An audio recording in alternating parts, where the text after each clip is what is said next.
Welcome to Hurrdat Sports Radio. Kuznar drives, puts it up. No good! And for the second time tonight in Pittsburgh, we're going to overtime. One thing I want you to do for me. What? Come here. What? Win. Win.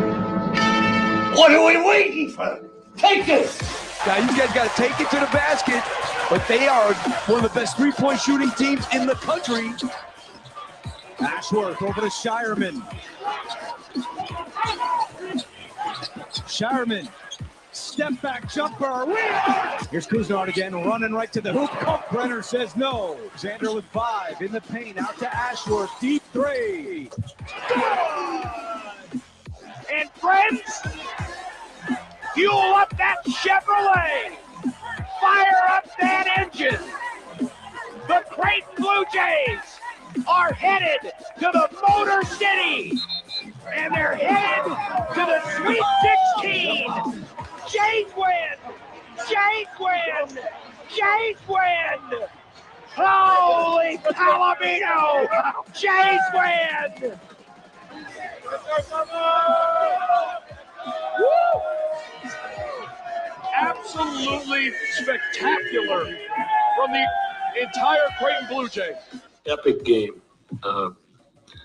Not sure I've been part of one quite like it in 35 years.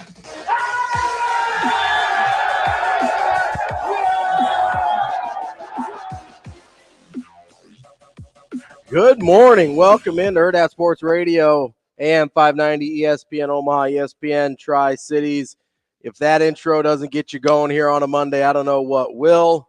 That's DB. I'm Ravi, Lulla. We're live on Twitter, Facebook, and YouTube.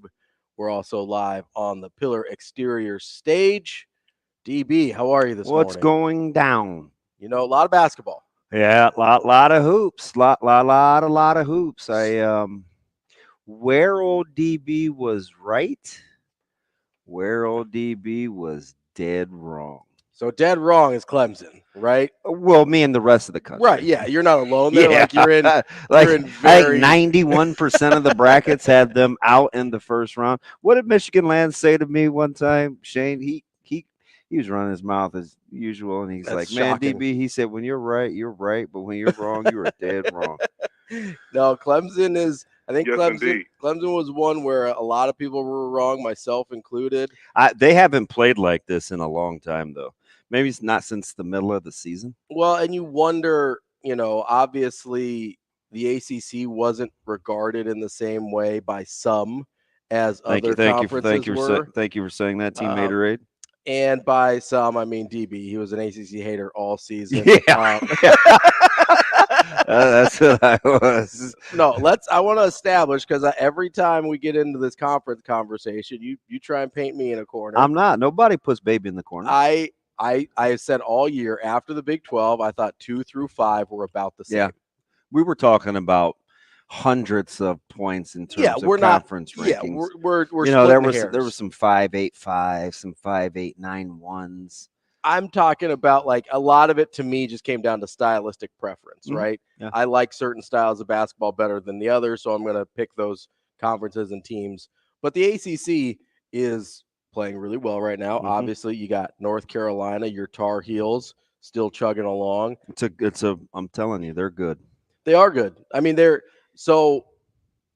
we can get into this now because it's why? Why? Well, because it's the show just started. How was your weekend? How were things? Mine was a POS, but other than that, we're good. Mine was okay. Friday was rough. Man, you doing okay? Yeah, I'm all right. It's hard. Like, it's just hard. Yeah. So that's I mean, I know but it's very, very hard. There's it's a really strange. We're talking about dealing with the loss of a loved one for those of you just tuning in. Yes, that's why I was in a suit on Friday. I was driving to Panora, Iowa, to go. Not far from Des Moines. Not too far. Just north? Northwest a little bit. Shane, is that in your stomping grounds? How far is that from your mom? That's not too far. Yeah, I figured it's close. Yeah, so Like 15 minutes. There's a section of my family that lived in Bagley, Iowa. It's where my mom grew up. And so Panora's not Like far. Marvin? Yeah, Bagley. Really? Yeah. Okay. There's about 200 people there. Yeah, it's a tiny blippy blip. Yeah, it's a tiny little hamlet. There's nothing there. This dude said hamlet. Not like Shakespeare. No, but it's that part of the family's all gone now. Yeah. And that was as hard as anything, right? Just because, it's like this huge part of your life that's just gone all of a sudden, and it's sort of weird to deal with. And it's it's kind of funny, and I wasn't planning on starting with this, but like it's a strange situation, right? Because so that part of my family, like, we're not actually blood related. Yeah. My mom didn't have a great time growing up, and so she had this best friend. Her name was, well, I called her Aunt George the whole time growing up. She was her best friend. They basically took her in when she was a kid. George, as in like of Mice and Men? Yes. Okay. It was, her real name was Merla, but her dad's name was Merle, and somehow to distinguish the two, she became George. That was just and you make fun of me connecting the dots. I don't even know how that dot got connected. I got kind of a convoluted story about it, and I was like, that doesn't make any sense. Mm-hmm. But it's so they were not blood relatives, but they're really the only extended family, certainly on my mom's side, that I know. We just don't, because it wasn't a great time coming up for her. We really don't have any connection with them, but they are, I mean, for all intents and purposes, family, right? They were there at my weddings, both of them. They're there at all the important events in our lives. And I started thinking a lot this weekend about the family we choose, right? Because you're in my wheelhouse now. Like, I know you know that, right? Because that's a huge part of coaching and mentoring young people. Mm-hmm. I know there's a ton of people that you have no blood relation to, share no DNA with, that you consider family. Yep. And frankly, there's people that are blood related to us that you're just like, hey, you got to act better than that. Yep. And that's really, I've just been thinking a lot about that this weekend, and it's a very strange thing to sort of connect to sports, right? But I feel like a lot of times the families we choose we find in things like sports. That's why they matter so much to us, right? Like our guy, Matty DeMarinis, suffering a loss as well from a couple of weeks ago, right? Yeah. Matty would do anything for me. Like, I could ask him to bury a body or give me a ride to the airport, and he's there. Family. Right? Yeah. That dude's family. Our guy, Jacob P., like, probably wouldn't bury a body for me, but, he'd think through. He wouldn't tell if you did that. I was going to say, but he'd take that to his grave, right? Like, that's, or like, I mean, even us sitting here, right? I spend more time with you than anyone who is not my wife. Yeah.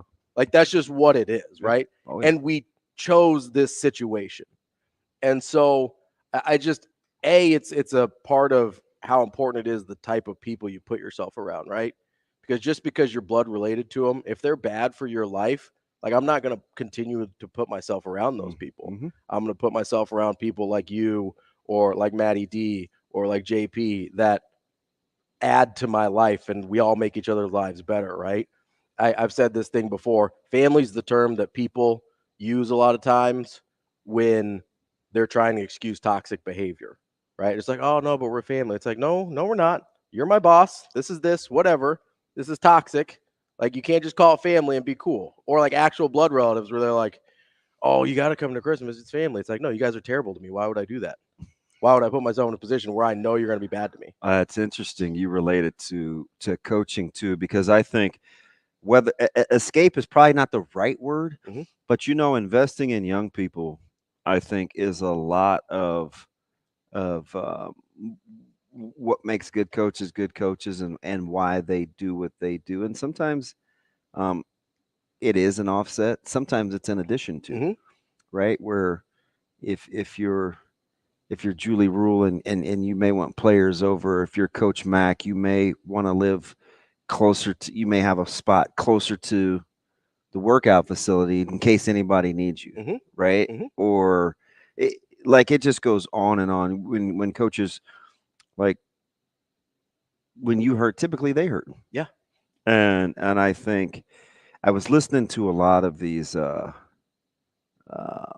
This is kind of a different thing, but I was listening to a lot of the off-season reviews and stuff they're posting online about high schools and stuff, and I'm listening to coaches talk about their players. Right? It's like the off-season. I can't remember what gas can and those guys call it, but on 3 does it, right? Yeah. And I just listened to coaches and I kind of watched their body language and just what happens when they talk about their teams. And like 8 out of 10 times, you can kind of connect who's about kids, like family-ish. And it's just weird with coaching. They ride the highs and lows just as you do. I remember for a guy like Bill Callahan, for instance.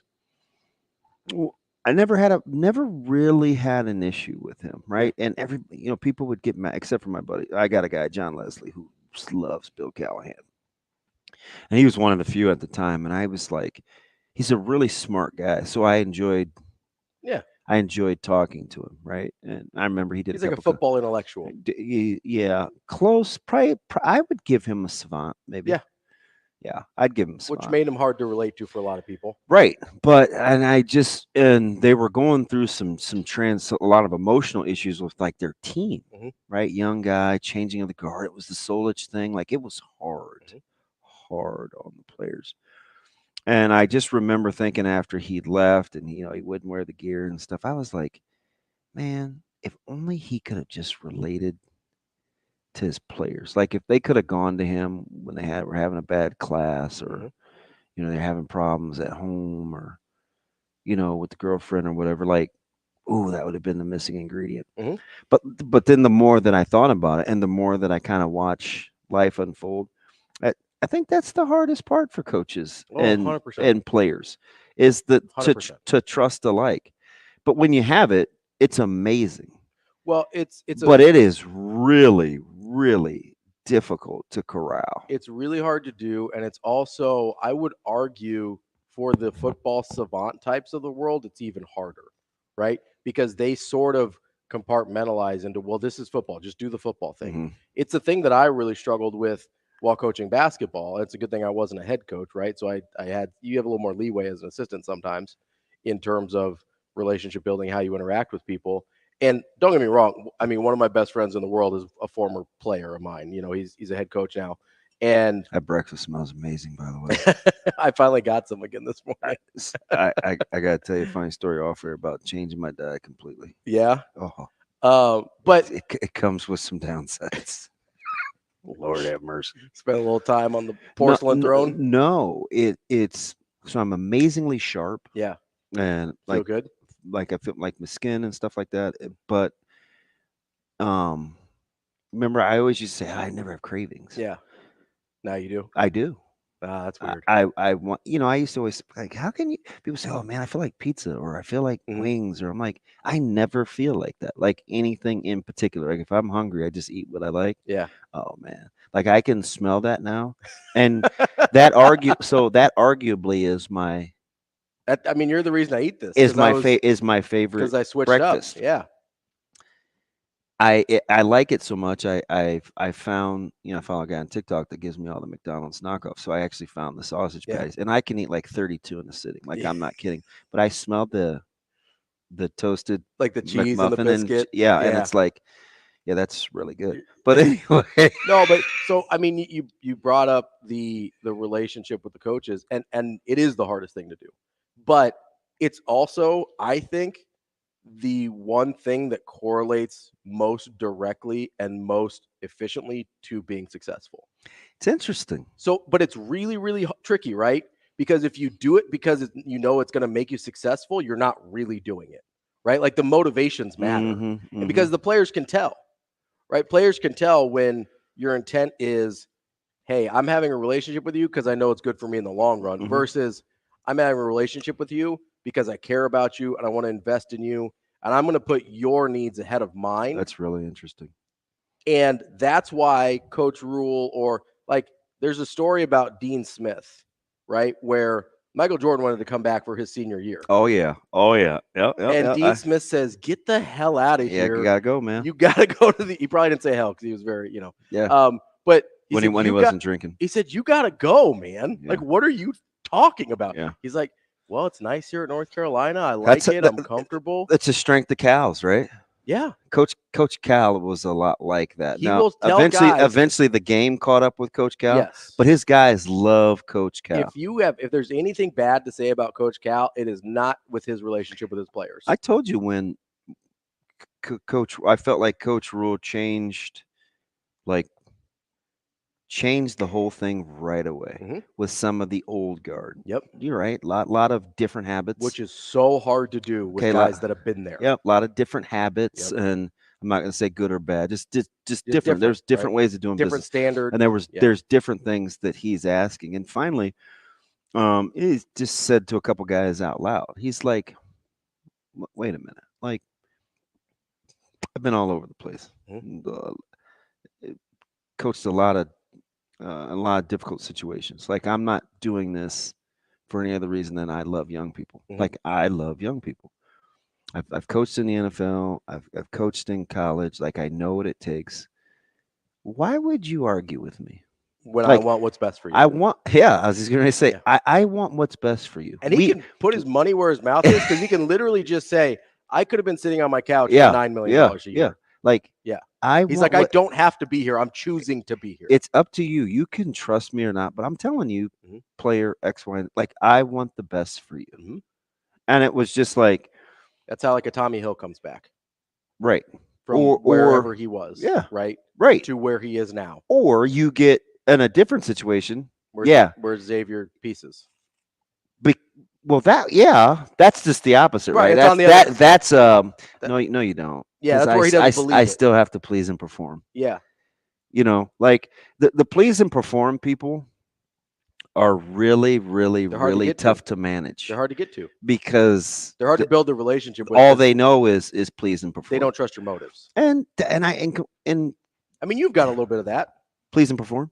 Yeah, where you sometimes don't always trust people because you're not sure what they want from you. Yeah, especially early. Like my first, I would have been. I think it's better now. I wouldn't be where I am today if I would have been better early. But there was a stretch from like, 23 to like 38, where I was so insecure.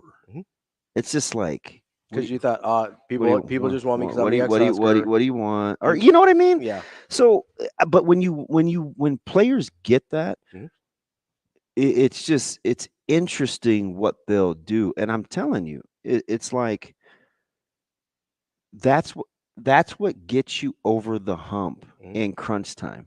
It's something. It's something other than just you. Like I always talk about being other center, but the practical application of it. You see Mac put his arm around Trey coming back to the huddle going into overtime. Like it doesn't seem like much, but in that moment when he kind of cracks the wry smile and it's like you. Not everybody would handle that. Was that after Trey? Was that going into the second overtime after Trey missed the shot that looked like it was buckets? For the win. And so I'm just like, in that moment, like I think that matters. There has to be an incredible amount of trust there. Otherwise, that comes off as patronizing. Or Like if I go up to a guy that I don't have a really good relationship and he just missed a game-winning shot that was halfway down, that is a perfect shot for him to take. How about Baylor coming over to butt tap, and when he was wide open, Trey could have easily kicked it for the three. But that's a relationship there where you trust. Yeah, he butt tapped him and they moved on. And trust Baylor, Baylor and Trey trust Mac. Because again, you put your arm around somebody that like you don't have a good relationship with, that guy mentally is checked out for the second overtime. Oh, 100%. And guess what? Nobody else. And I guess that's really what I'm saying when I said, when you can cheer for other people at your own expense. That's when the magic happens. Like I always say, I can't really put into words like what it is or when it happens, but what you're describing is what I'm talking about. And it's not even always at your own expense, but it's in spite of what you may want or you're doing. Yeah. Right. Yeah. It's in spite of what either you may want or what you think is best or whatever, right? When you can sit there and say, hey, maybe I didn't agree with that decision, but I trust you. I love you. I care about you. Let's keep going. And see, you know how you get guys to switch positions? A lot of trust. It's trust. A lot of trust. When you talk somebody into changing a position, and when he's been doing this his whole life, or because he's got to where he is. Because what's the natural pushback when you ask people to do something that they're not accustomed to doing? I've never done that before. Or what about me? Yeah. Right. It's like, well, how am I going to get to the NFL? Yeah. How am I going to get to the NBA? Right. Now for Trey, right, handling the ball more helps his path to the NBA. Right. Or Tommy Hill's a good example. Mm-hmm. Or there's lots of those where it's like, if I don't trust you and you don't trust me, this cannot work. Because the minute it gets a little choppy, you revert. Then you bail. Yeah, you just revert. You've got an example in your own house. Like, what if Coach Rule comes to you and be like, yeah, we kind of want him to be a receiver. Right? You know he's a defensive back. I know he's a defensive back. He thinks he's a defensive back, although he's probably more open to receiver than you are. Yeah, 100%. But what if Coach Rule goes to you, Coach McGuire comes to you, and he's like, yeah, we actually really need him at receiver. Yeah, that very well may happen. It could, right? Like, this is a real example, right? He goes, yeah, he's like, we've got, this is a real number, right? We've got 23 defensive backs. We could use a little help at receiver. Mm-hmm. We've seen what he's capable of. He seems like he's got natural ball skills and good instincts. Mm-hmm. Like, he's going to see the field faster here, and we need him here. Like, if you don't trust him. Yeah, I'm going to tell you right now, I would feel some type of way. 100%. But my guess is you're riding with it. Yeah. You'll get on board. Yeah. It might take a minute, but you will get on board. Yeah, Coach Freund did it to me. Yeah. And when he put him on the field as a corner, I'm like, it's not a corner. It's like he's going to get on the field. And I was like, yo, okay. Like, I truly had to good corner. I truly had to trust him, though, right? 100%. So I'm looking at, as spring ball gets ready to start, it just reminds me of this whole quarterback thing, right? And I was it was just on my mind for Benning Bites, because when I was driving over, I just was thinking about guys getting warmed up and how I saw, DK and Dylan together at State, and they seem to genuinely get along, and they're going to compete with one another. And I don't have any inkling on who's going to win the job or not win the job or whatever, right? But I do, but that's just my preconceived notions. No, but so there's not going to be a ton of contact with the quarterbacks. I think they have to be careful, right? Because they don't have a ton. Not a deep room. And I could see both guys getting off to good starts. Yeah. Right? And you're going to have to trust in the evaluation process. And I said, and I'm not saying this will happen, this is just an example. I said, are you guys cool if Dylan doesn't start the opener? You brought this up a couple weeks ago. And everybody Absolutely you're like, yeah, something's definitely wrong if he doesn't start. And I go, that would be the general perception. I'm like, but wait a minute though.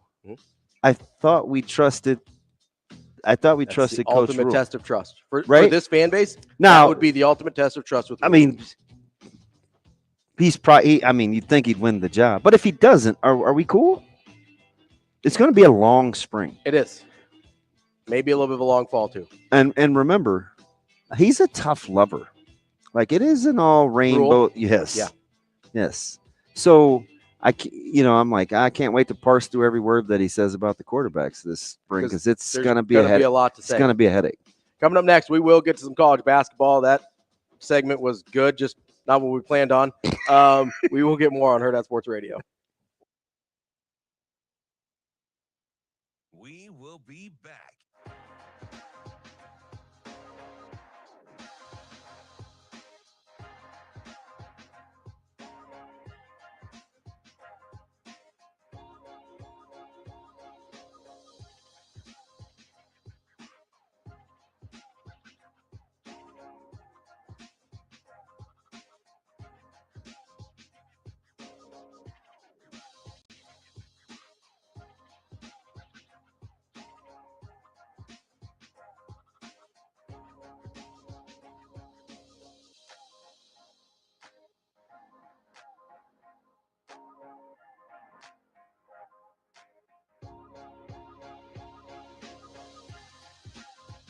We will be back.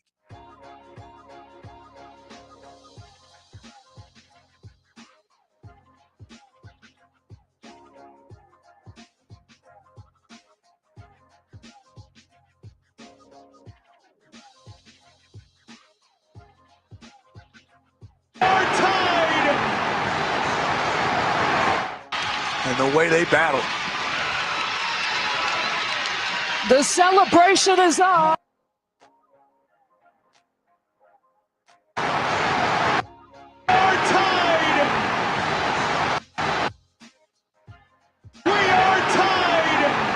The celebration.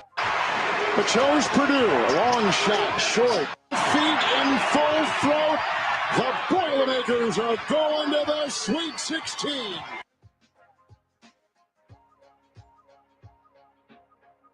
We will be back.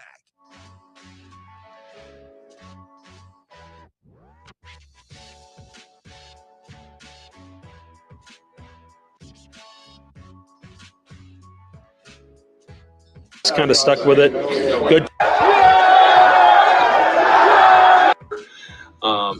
What Dana's done to navigate all the injuries and get the team to this point where. One thing I want you to do for me. You know, double overtime on this stage, the last game of the night. You know, we got a couple lucky bounces there. Epic game.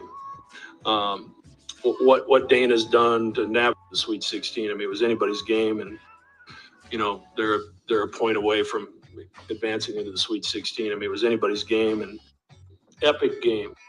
We will be back.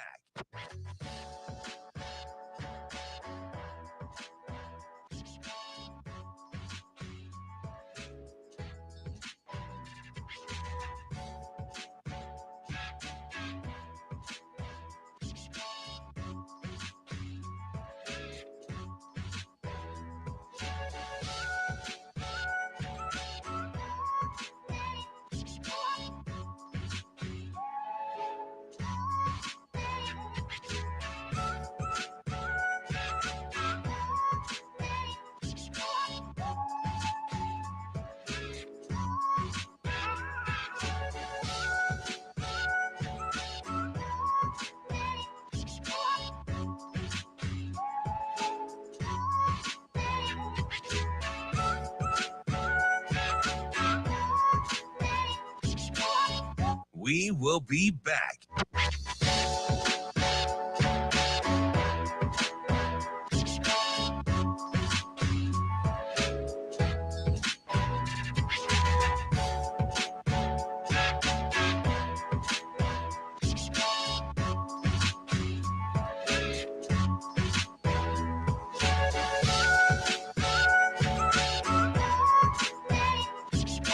We will be back.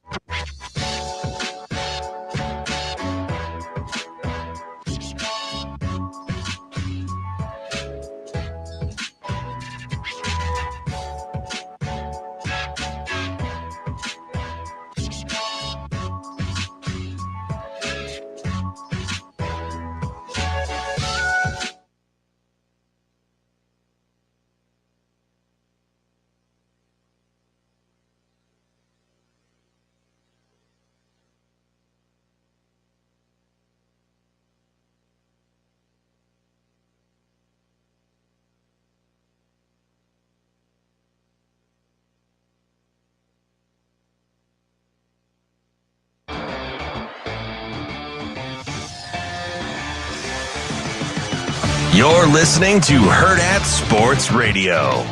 Epic game. Not sure I've been part of one quite like it in 35 years. And obviously, Oregon they've had a hell of a year. What Dana's done to navigate all the injuries and get the team to this point where, you know, they're a point away from advancing into the Sweet 16. I mean, it was anybody's game. And we're back here on Hurrdat Sports Radio, AM 590, ESPN Omaha, ESPN Tri-Cities. That's DB. You know, I'm Ravi Lulla. overtime, We're live on Twitter, Facebook, and YouTube, as well as on the Pillar Exterior stage. We got a couple lucky bounces there. That's Coach Mack there talking after Creighton's double overtime win. And DB and I had a little disagreement over text about how that game was going to go. Which one?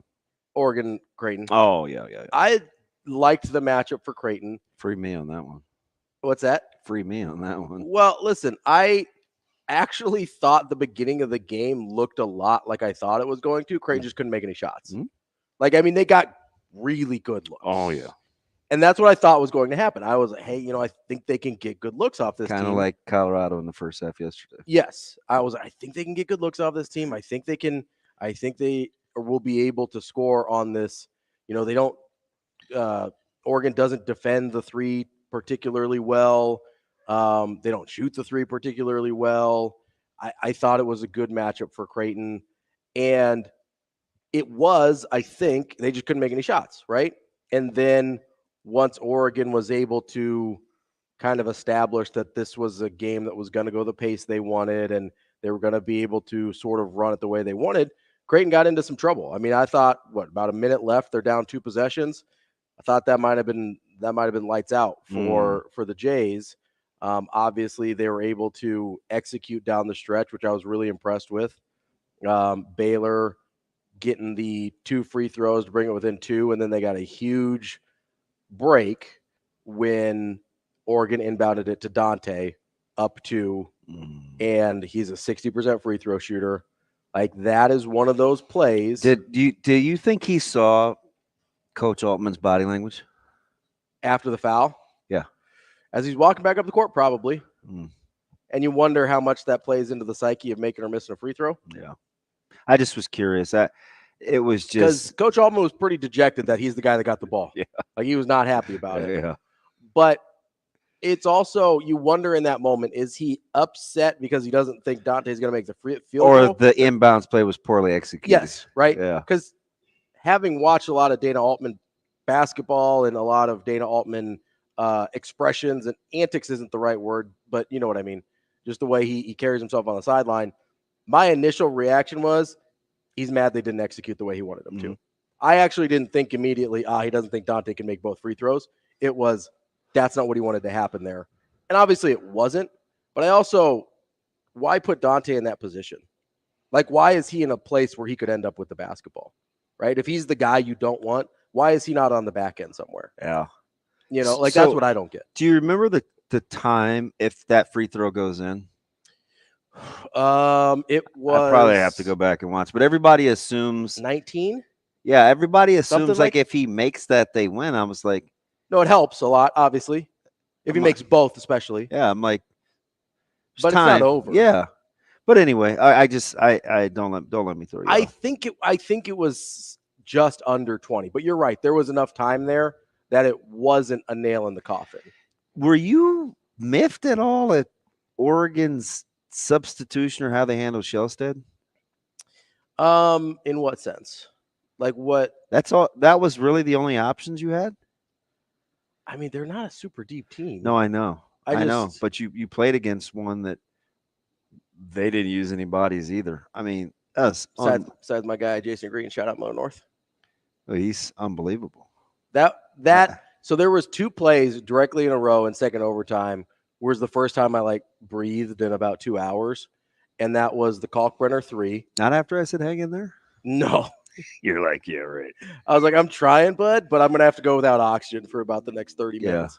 The Kalkbrenner 3, and then immediately after that, the Jason Green putback dunk. I was like, oh, we're good. We're good. I told you the story when he was in high school, and I was on air, and I said, he's the best weak side rebounder I've ever seen. Mm-hmm. And I remember I got one of it's kind of a snarky email, but he's kind of joking. He's like, thank goodness, you're always watching high school games. I wouldn't know much about a weak side rebounder because at that time, the recruiting it was a little slow, and I think people thought I was just selling my guy, and people like I was just pumping him up, because I'm sure that could sound like a reach. Like, of all the things that you could talk about. Yeah. But again, I've watched him his whole life, right? So and his spatial awareness, his weak side defense was really, really good too. He would clean up a bunch of stuff, even when they had thoroughbreds, like with Jaden Johnson and those guys in the backcourt early with Saint. He did a lot of the dirty work. Oh, 100%.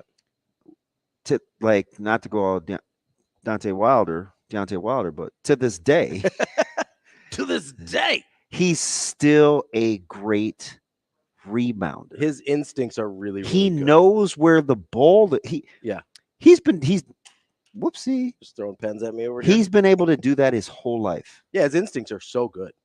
Hey, but I think rebound, like it's an art form, right? Like knowing where misses are going. 100%. Anybody that doesn't understand that rebounding is either a skill or a talent, however you want to put it. He's unbelievable. Because I think it's something that you can nurture, but I do think there's like an innate instinct there. Because some guys, listen, I love the listen. It's coming. I have coached dudes and I love them to death, but that are everything you would want athletically and size and everything out of a rebounder can't rebound a basketball to save their life. Yeah. I mean, at my level, so we were like NAI, whatever. So I'm talking 6'8", bouncy, built well, could not get rebounds. And I couldn't figure it out for the life of me. What's happening here? You're bigger, taller, more athletic, stronger than everyone else. I literally just need you to rebound. And then I've got these other guys that I've had that are undersized centers, 6'4", 6'5", could barely dunk, that are just rebounding machines. Oh. There is something, I don't know if it's you see the ball. I don't know what it is, because I wasn't that guy. If I got a rebound just because I was hustling, and it was probably an accident because I'm 5'9". How about all the local guys? Because you know what makes me think of that is Bangat Dak had a couple of shots at a couple in crunch time against Marquette for Colorado. But we had Dak yesterday from Lincoln. We had Luke Wurr from Papio South. I remember he threw one down in the state tournament against Bellevue West. Is unbelievable. Yeah. I was like sitting on media row and I was like, oh, holy smokes, as he bounced. I'm sure people remember that, but that was like 4 years ago. But just watching, and some of it, like a couple they didn't score off of when he got the rebound. It didn't lead to points, but it quelled momentum. Right? It's just one less possession that Oregon had the ball, where you're like, I don't know if we're going to get any stops right now, because it felt like Oregon was getting in a rhythm. Yeah, where Cuisinart was kind of cooking a little bit. So I saw this the other day when he dropped 40. His sense of urgency is almost next to none, but somehow he pulls it off. Although this time I think it caught up with him. Yeah, there were a couple times where it went from. I didn't know if he was tired. Yeah, I'm like, which it's very well possible. Like, it was a double overtime game and they had no bench. Like, you got to move, man. Like, yeah, and I think they ran out of gas pretty aggressively in that second one. You know how many points? 15 points is a lot to score in an overtime. Yeah, in the second period for Creighton. Yeah. Yeah, it was aggressive. Yeah, you scored 15 points in 5 minutes. That's hard. I mean, that's a 60-point half. Which we've seen Creighton be capable of, right? No, that's a 60-point half. But that's not to go all A&M, but too soon. No, we'll get there. Out of breath, Brian. Hold on. We've only got about 30 seconds here. Hang on. We'll catch you on the other side of the break here. We will also get into Nebraska a little bit, and then our guy, I brought Matt DeMarinis up earlier. He asked a question in the group chat that I almost smacked him over. So we can get into it, because I know you'll be objective about it. So we'll get into that. Me and JP are on one side of the argument. Sindelar and DeMarinis are on the other side of the argument. And as much as I love Sindelar, that's not always the guy you want on your side of the argument, because sometimes he'll choose a side just for the sake of chaos. Yeah. So I don't know if that's the best guy to have on your side there, Matty D, but we will get into that question, and I think you'll appreciate it as well. Hold on there, Brian. We will get to you after the break. This is Hurrdat Sports Radio.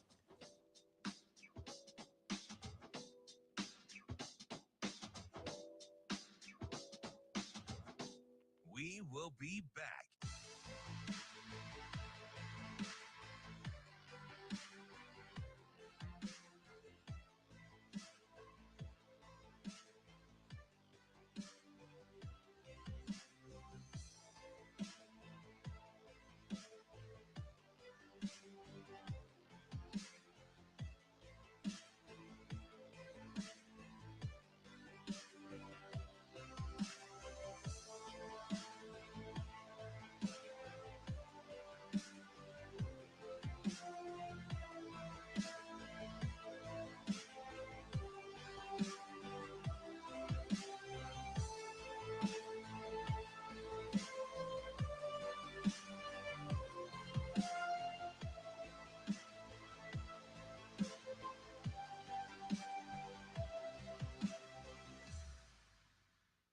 We will be back.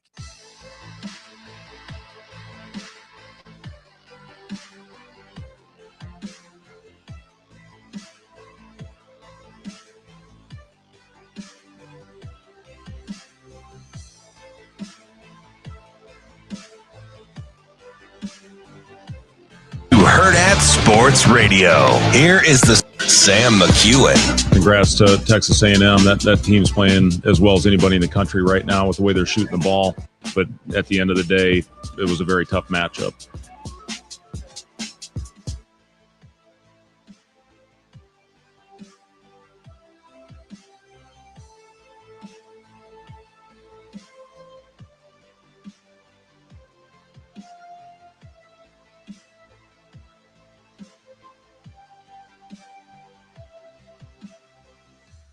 We will be back.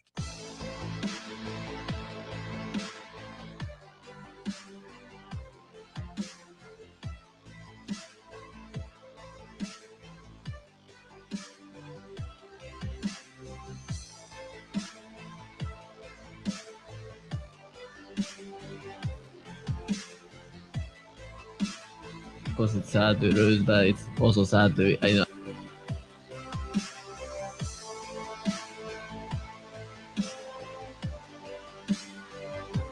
A big part of my job is Of course, it's sad to lose, but it's also sad to, I can pray for, that.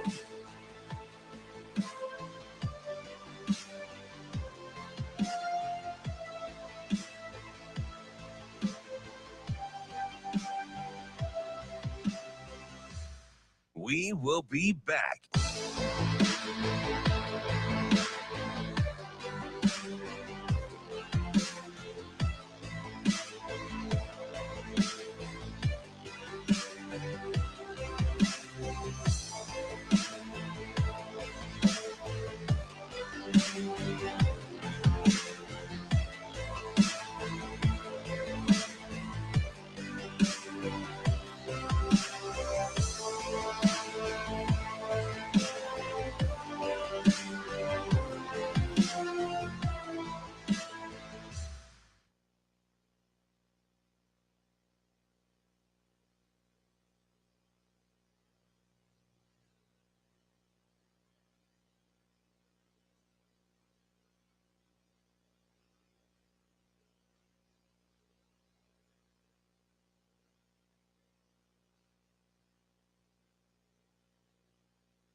You're listening to Hurrdat Sports Radio.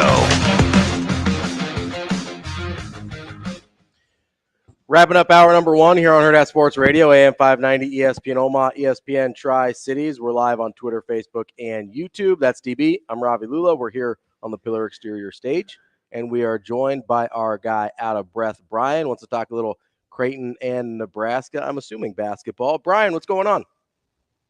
What's going on, fellas? B, how we doing, bud? All right, doing all right. Enjoyed that basketball, some of the basketball this weekend. What, like, you mean like Lakers 76ers? That was about it. No, I actually haven't watched any. I got the NBA league package, but I haven't watched any NBA since the championship week started. Oh, I've been all in on college basketball. That's cool. I'm kind of the same way. I will tell you, though, I try to watch as much as I can. Lakers have won 3 in a row. You feel good? No. Yeah, I don't want to watch. You see your boy Snitchy Russell made the news again talking about people. Yeah, the team is impossible to like, but I do my best. Not with Snitchy Russell on the team. God, I can't stand him. Hey, y'all keep him off of Twitter if y'all around him. That's all I got to say. Man. If the camera is pointed at you or in his hand when he's around you, just think that you just imagine yourself being, I don't know, doing some illegal activity. Yeah, just put your hands in your pockets and don't say a word around old Russell. Don't say nothing around Snitchy Russell. You'll get you traded. Something like that. But I I enjoyed the basketball this week. Some mixed, feelings. I'm gonna stay off of Ken Palm and stay away from looking at the refs' names because Ken Palm has the ratings of the referees. Yeah. And during the Nebraska game, I'm just gonna say there was somebody on the court with a 47.71 Ken Palm rating out of 100. That's horrible. They made so many horrible shots, B. I don't know, man. I don't know what Nebraska would have done differently. Yes. They need a point guard, and I think to get maybe a 4. They need a 4 that got a little bit more length that can handle the ball and got some strength to him. I think so. That's where Gary was the downfall. I think being shorter shorter arms than all the rest of those players, especially when and not so much that he's a below the rim guy. So against a team like A&M and their athleticism, everybody was exposed.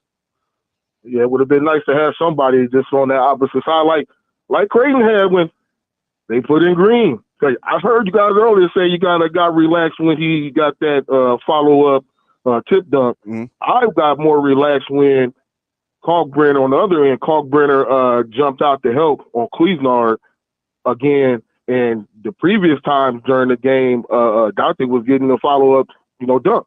When it came over to help one time, Jalen Green got that rebound. I was like, oh, okay, we got somebody on the boards. That's when I started feeling better. Yeah, the Creighton was kind of in a bind, right? Because they're a drop coverage team. But when they put Cuisinart in the ball screens, you're almost allowing him to turn the corner. Mm-hmm. They were in a bind. Thank God they started to trap that, but that was a great wrinkle. A great wrinkle. Great wrinkle. I'm glad he did that. Good thing they didn't really have anybody else on the perimeter to go to, because that was a good move to really solidify the game. I hate the upcoming matchup, the bracket we going to. I hate the end of the people that pick the team. I hate the storyline because I'm looking at that other side of the bracket in Detroit with Gonzaga, and I can see it already happening. Oh, with Nembhard. Yeah. Yes, I'm like, oh, bring it on, baby, bring it on. Bring it on. Hey, I enjoyed basketball this weekend. Looking forward to. I might watch some NBA, Damon. I don't know. I don't know. I don't know what I'm gonna get from the Lakers, and I might have to switch because of Snitchy Hustle. Listen.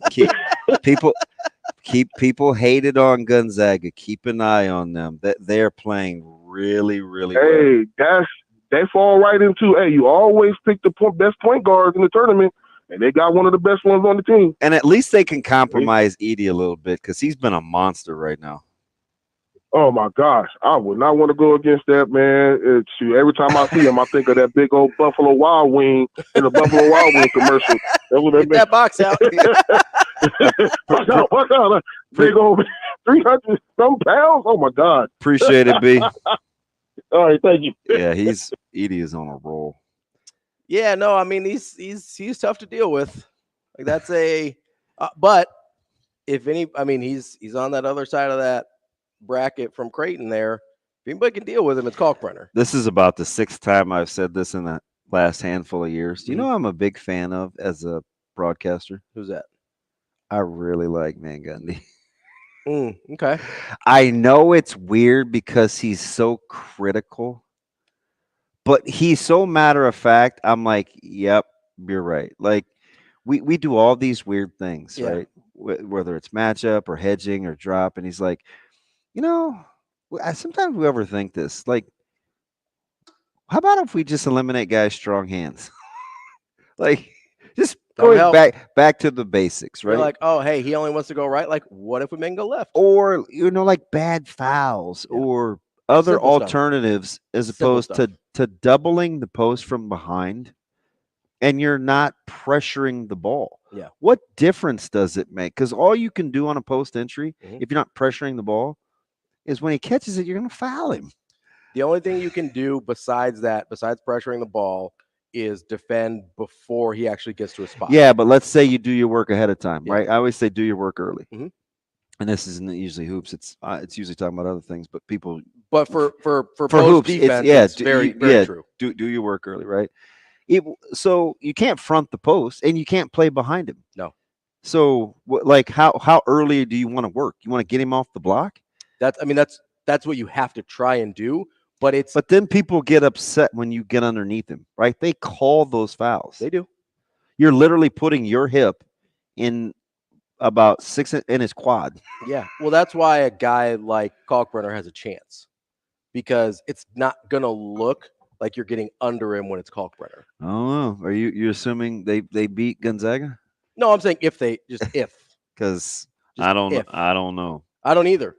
I'm rooting for a Gonzaga Creighton matchup. Yeah, and the string continues. I want the fire. My mini rant. Yeah. Friday. Been in the Sweet 16. 9 straight years now? Yeah. He's pretty good. If I could have only pegged Clemson. I should have had GCU. I didn't like any of the 12s winning, so I got that wrong. Mm-hmm. But if there was a 12 that I felt like was talented enough to make a run, it was GCU. I just didn't know they were going to wet the bed. That's not entirely true, because you liked James Madison a lot. I did. I got off him. But you talked yourself out of it because you like Chucky. I did get off of James Madison. But you liked him. It was weird, right? I talked about him for 3 weeks. All year, you're just like James Madison, Wisconsin. I'm like, bud, I know what's happening here. I'm not going to call you out on it real time, but like, I didn't think it was the Chucky influence. I just liked the way Wisconsin was playing. So here's what I've noticed, and I don't know if this is anecdotal 100%, so it might be total BS. Probably. It's what I do. I'm going to ask Alex. Probably. He'll know. No, there's, I feel like he's turning and burning right now, just mad at you. Oh, I don't know. He doesn't really get mad at me. I could say some crazy things, and me and Cinderella are still cool. Okay. He knows I love that guy. It's all good. No, he's probably still smoking, but that's unrelated to me. That's just a life skill. No, I've noticed that teams that make, I call them mini runs in their conference tournaments, like they make the final but they don't win, like they have a nice little stretch. I hear you. Especially when they hadn't been playing well before. Mm-hmm. I feel like we always overvalue those teams when they get to the big tournament. What if they do win it? If they do win it, I put way more stock in that. Okay, so that would be NC State. Yes, yeah. Right? It's where you get over that hump. They're playing out of their mind. That's not how they play. No, it's not. Nor is Clemson. Right. But like when you actually get over the hump, you're like, okay, and I know we're talking about 1 game difference here. But that's the difference between seeing a team in conference all the time 100% versus a 1.5 day turnaround. That's why I honestly think Creighton is built better for. I thought they were built better for the tournament than they were. Yeah, because they're hard to turn it around. They're hard to scout, and they do equal. And they're super good at scouting. They do a good job with scout. And so you get the best of both worlds if you're Creighton there, and you turn around and have a team that's. I mean, they're genuinely very hard to scout. Did you have any idea what I said FGCU? What Grand Canyon was doing? No, that's one of the dumber basketball teams I think I've ever seen. So, at what point were you like? Did they bet on Bama? You had to think that at least a few times, right? I don't know if I thought it in those terms, but that's essentially what I was thinking. Was do they have a very large wager against themselves? Like I don't have another explanation for it besides that. People love the long Either shots. that or they're the dumbest team in the country. Yeah, I think who said that? I'm like, unless they're friends of yours and they can get over it, I don't think you can call people dumb publicly. It was Charles Barkley did after the game. Oh yeah, and Kellogg was right there with him. Yeah. He said, "Yeah, it's a little confusing there, Chuck." And I think it was that game they were talking about where Kellogg was like, well, I mean, Alabama came and got it. And Chuck was like, nope, GCU gave it away. It was one of the more bizarre games. So, because I thought GCU looked like the better basketball team. One of those where I went total Scarface and the Ghetto Boys, right? My mind was playing tricks on me. When I looked at the Michigan State Carolina line, I was like, oh god, Carolina's gonna wet the bed. Like, why is this only 3.5? Yeah. Michigan State's not gonna be able to score. Yeah. But they beat the brakes off of them, and I was like, It was you could easily see that coming. The 3.5 was over respect for Izzo in Vegas. That's all it is. Coming up next, we got Sam McKewon from the Omaha World-Herald. We'll just surprise you with the rest of the guests throughout the show because I haven't set it up yet. More Hurrdat Sports Radio coming up next. We will be back.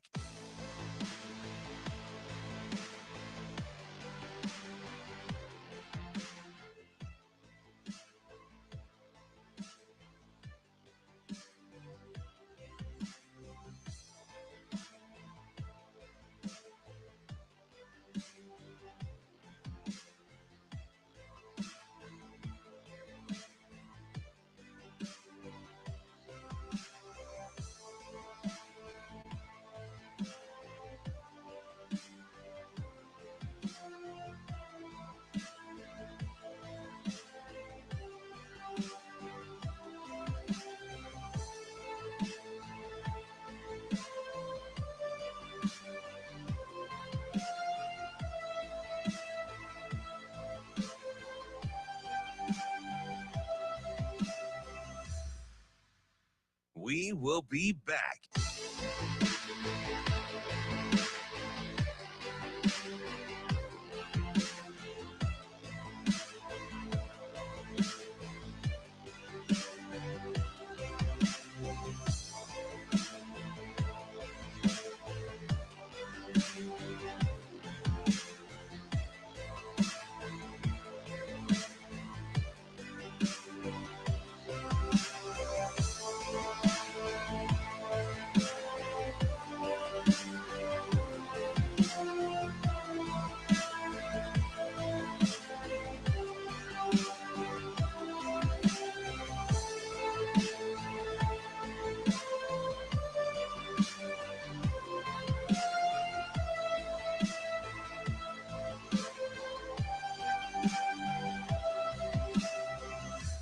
We will be back.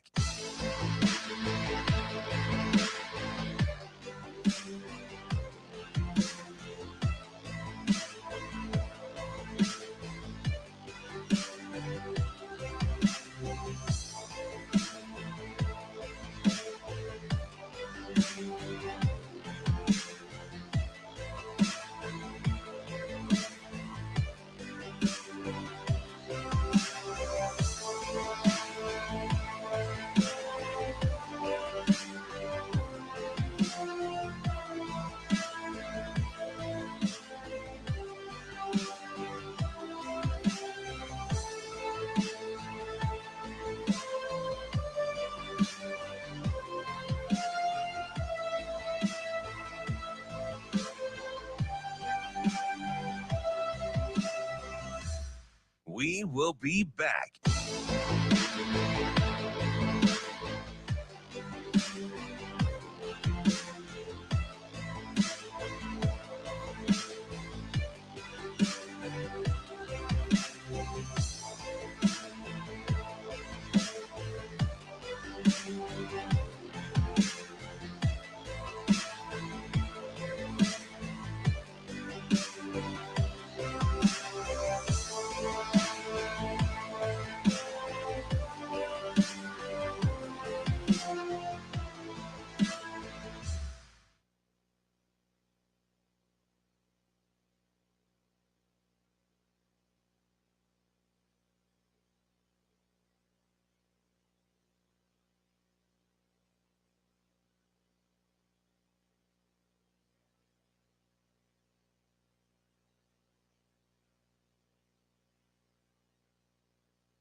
You're listening to Hurrdat Sports Radio. Here is the sports editor for the Omaha World-Herald, Sam McKewon. That's fine. That's fine. That's fine. Sam McKewon.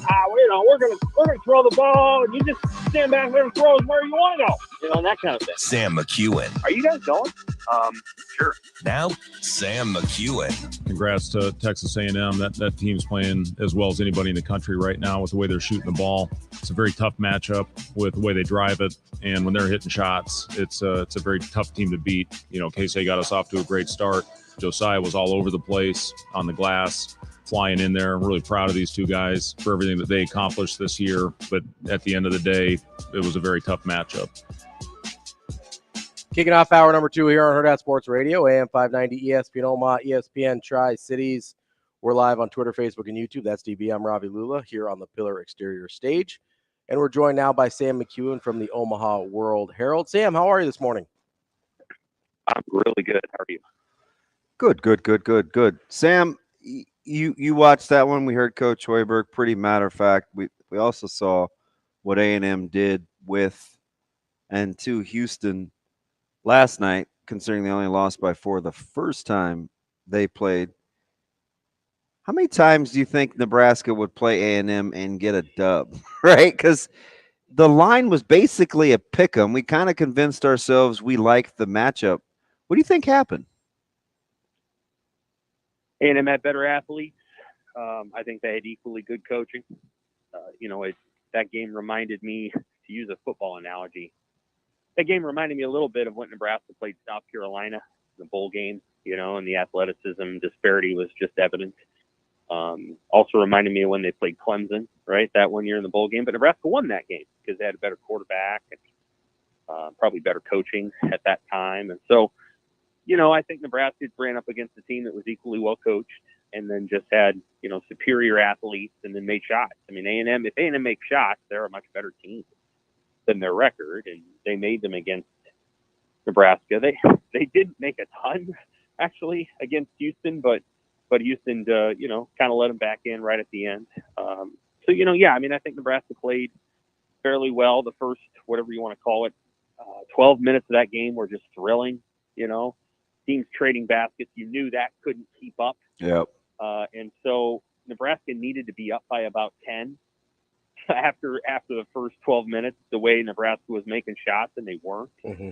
And that's when the athleticism kicked in. And so, the cool thing about Hoiberg, he is so smart and he's very driven. And so, I know he goes into today, which is kind of, I think they probably decompressed Saturday, coming back, probably formulated their game plan yesterday, and they begin to execute that game plan today when they meet players the next couple days, and they begin the true process of recruiting in the portal. And I think he knows they can't just run it back and assume that you're going to win 20 games doing that. You can never assume that. And so he's got to think about, how do I make this team better? Who do I need? Who do I want back? Who looks like they might leave? And how can I improve the program? And all those questions, to be honest with you, are answered over the next month. This isn't going to be something that's resolved in October. You do it right now with your roster. Sam, where are the areas you would like to see them upgrade talent the most on this roster? That's a great question. I think, I covered the team last year in between beat writers, and so I spent a lot of time thinking about that and then looking at the roster construction of this current team. And I think what I would say on a couple of levels, first, do you want a true point guard, right? Do you want a point guard? Fred had one of those in his first 4 seasons at Nebraska. In order, that was Cam Mack, Delano Banton, Alonzo Verge, and Sam Griesel. Do you want one of those? They didn't have one of those this year. Bryce Williams kind of took the job over. Yeah. But, go ahead. You mean that 4 guys that mainly handled those guys are kind of all different as I hear their names. Do you mean like what kind of a point guard does he want? I think because Mac was a scorer, Griesel was more of a facilitator, Banton was like a point tweener. And I don't know what Alonzo Verge was. Ooh. Well, I mean, a two-guard. Alonzo Verge was pretty good at times. I'm going to say that even though Verge was an issue at times with that team, the larger issue is that you had to give 25% of your possessions to a player that basically stood on the wing. Very good player, but basically just stood out there and took the ball and isolated all the time. And so, but that doesn't matter now. Do they want a guy that's the primary ball handler so that Bryce Williams returns to a wing role? I thought Bryce did a pretty good job at times this season, actually. playing that role and getting downhill and doing some of those things. But do you have that player on your roster? Is that Aaron Eulis? Or based on the success that you just had, can you go out and get a player like that? So last year they pursued in order for Creasa, David McCollum, and then, Hunter Salas was sort of a combo player. But I mean, would Hunter have helped his team? Yeah, he would have. He really would have. He would have taken them to the next level. Creasa would not have. That didn't work out. And McCollum probably would have helped too, but he shot a lot of threes at Oklahoma this year. So they have to decide whether they want to do that. Then they have to try to find what I would describe as, long, athletic, 6'6" to 6'8". Yeah, they need player. They need an athletic wing. Mm-hmm. Right. Yeah, they need a player like that. You can do it without doing that, but so many of these teams have those players. I just got done watching Iowa State for a couple of days, and Iowa State doesn't have some size. They have some guys like that. Their best defenders are both like 6'1" and 6'2", but they play fast. Of course, you would love to have. And then I watched Illinois for a couple of days too, and of course, Illinois has got players all over the floor. They're Quincy Guerrier and obviously Shannon and Coleman Hawkins is 6'11". So you got to try to find players like that, and they find them. I do think they can, because I think people will see, kids will see, hey, I can go there and man, I can have a lot of fun playing in a packed arena every night, and I can, I can go somewhere and get money, pretty good money, not maybe the best money, but pretty good money.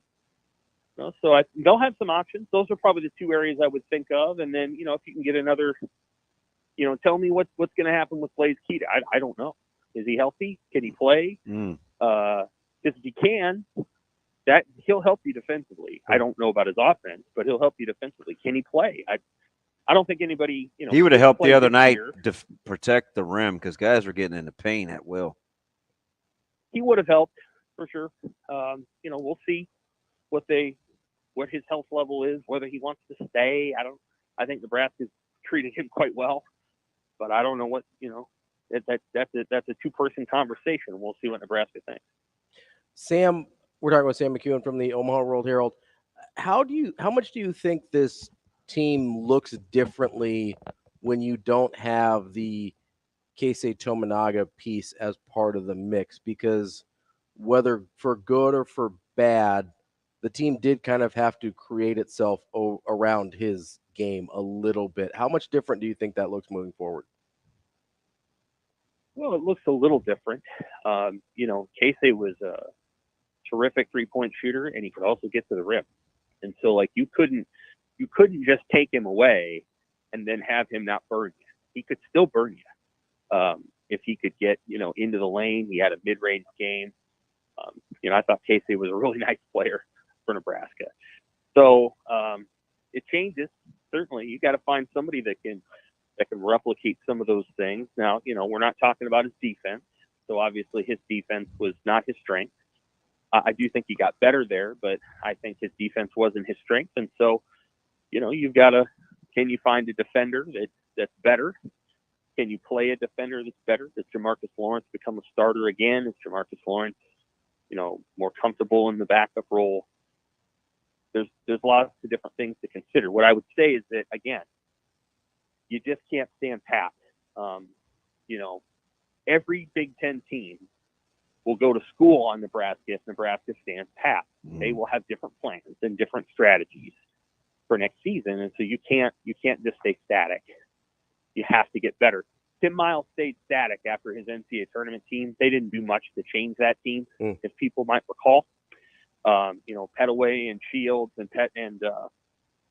Pitchford, and I know there were other extenuating circumstances there, and I don't want to go down a rabbit hole, but the reality is they didn't get much better.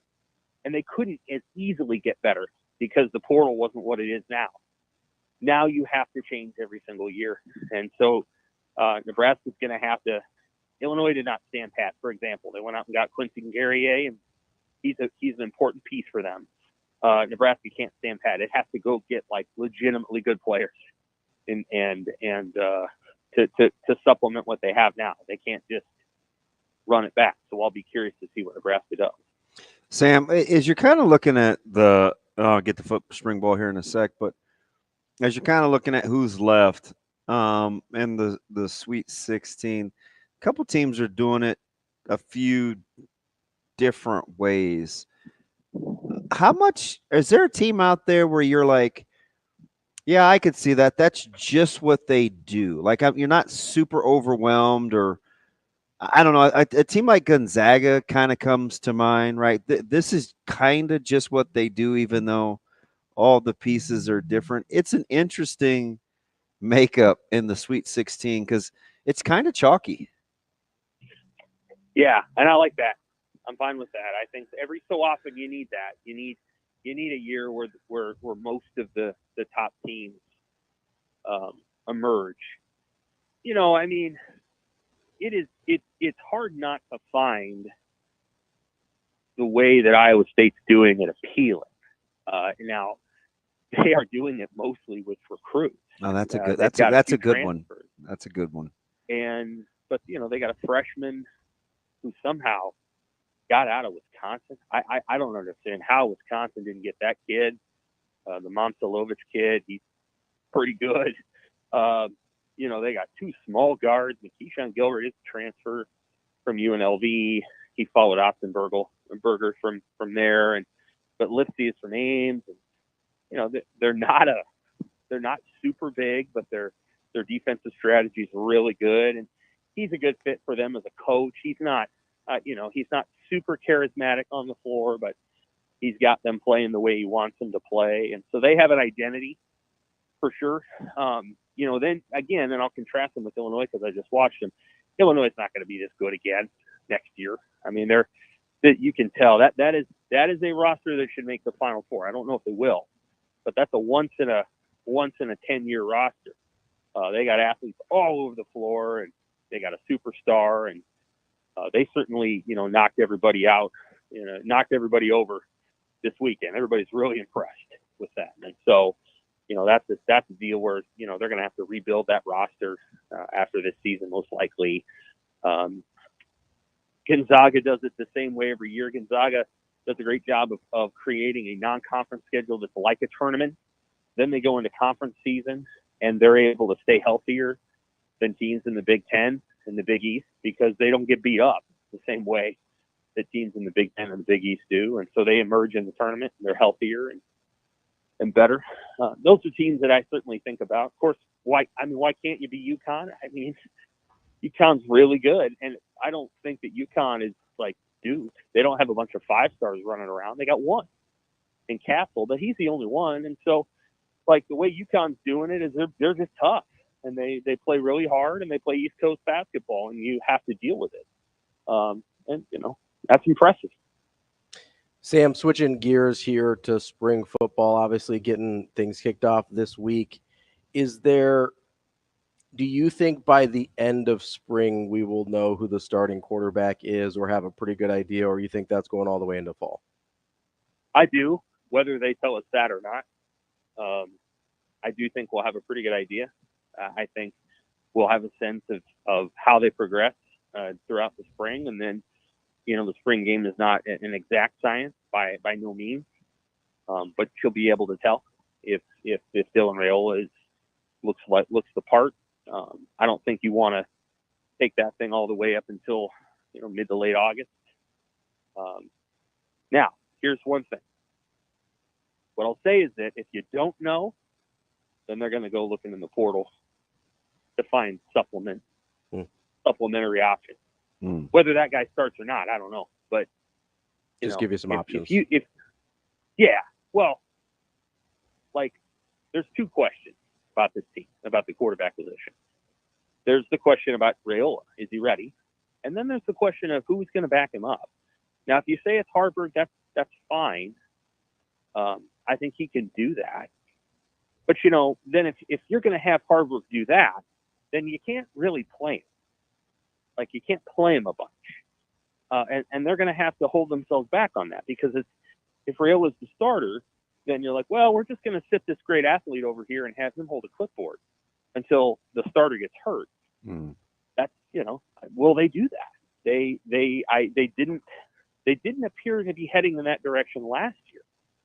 And so that's why I think a backup like a portal guy who understands his role would be helpful here, because I think you can use Harburg in other ways, but you got to be careful to use your backup quarterback as a tight end or as an H-back if there's a chance he could play quarterback. So, there's lots of things to consider there.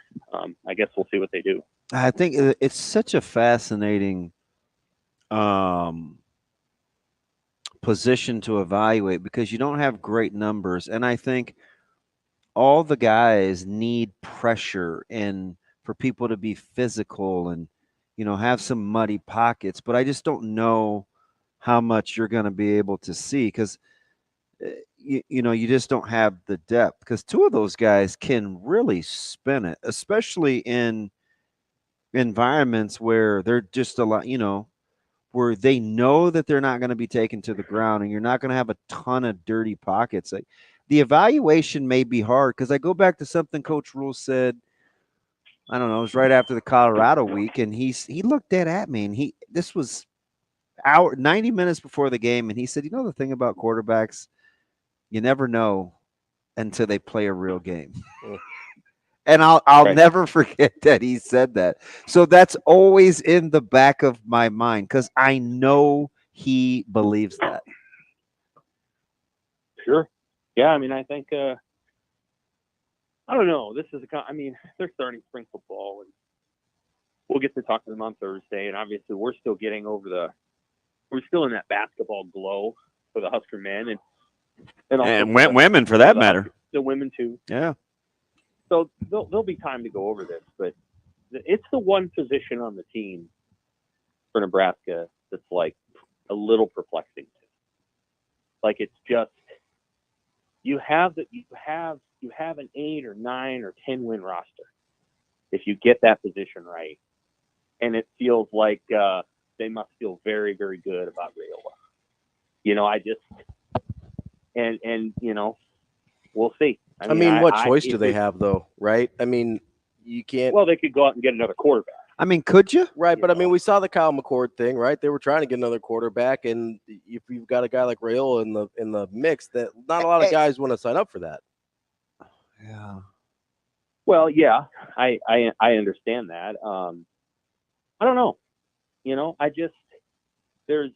I think that's probably the one position where, if Rayola's good, man, you got it really good for 3 years. And I'm not saying he won't be. In fact, I anticipate, I'm very high on the guy. Most coaches function out of I need to imagine the worst possible situation. Mm-hmm. And imagine how badly this could go, and then prepare against it. And at that position, there's a potential to, let's just say Rayola is terrific, but he gets hit the wrong way in game, whatever. What are you then going back to the triple option offense? Like or is Daniel Kalen ready? Or is there another quarterback that you're going to go out and find? And you can't get inside the heads of people. There's just no way to know. Like, is Chuba Purdy really going to be happy? He clearly didn't know where he wanted to go, because when he left Nebraska, he went to San Jose State, and then he left there to go to Nevada. There's no, he just wanted to leave. And that's too bad, because I think Purdy actually has some skills and could have been very beneficial in this program. But he's gone. I don't think they ran him off. So it's a question of the worst. They won 5 games last year, and you really tip your cap to how hard Harburg played and how much he did for the team. And people need to honor and respect that.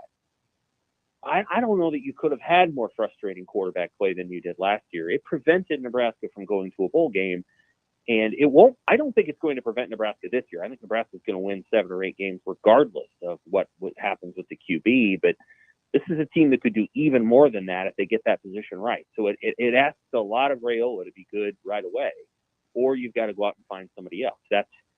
that's the signature question of spring camp. I mean, what other question is there that rises to that level? I don't know. Well, let me just throw this out there. So you got uncertainty in development at wide receiver, right? I'm not sure how you personally feel about the tight end room. And that running back room, I mean, I saw the pictures, and I know the guys are hanging out, but that running back room's got to emerge too, right? Because I think he likes the talent, but if I just do the mental exercise out loud, there's a fair amount of questions on the offensive side, and for once, O-line isn't one of them. Yeah, and no one can speak to this better than you about the running back position. I don't know where I think I put it in the rewind today. You know, you were part of this too. The running back position at Nebraska was the premier running back university from, I don't know, you could say the 1970s, but let's just say from 1980 until really 2014 when Amir Abdullah was there. There was no better school in the country at running back than Nebraska. And the last decade it hasn't been. And so how do you get that back?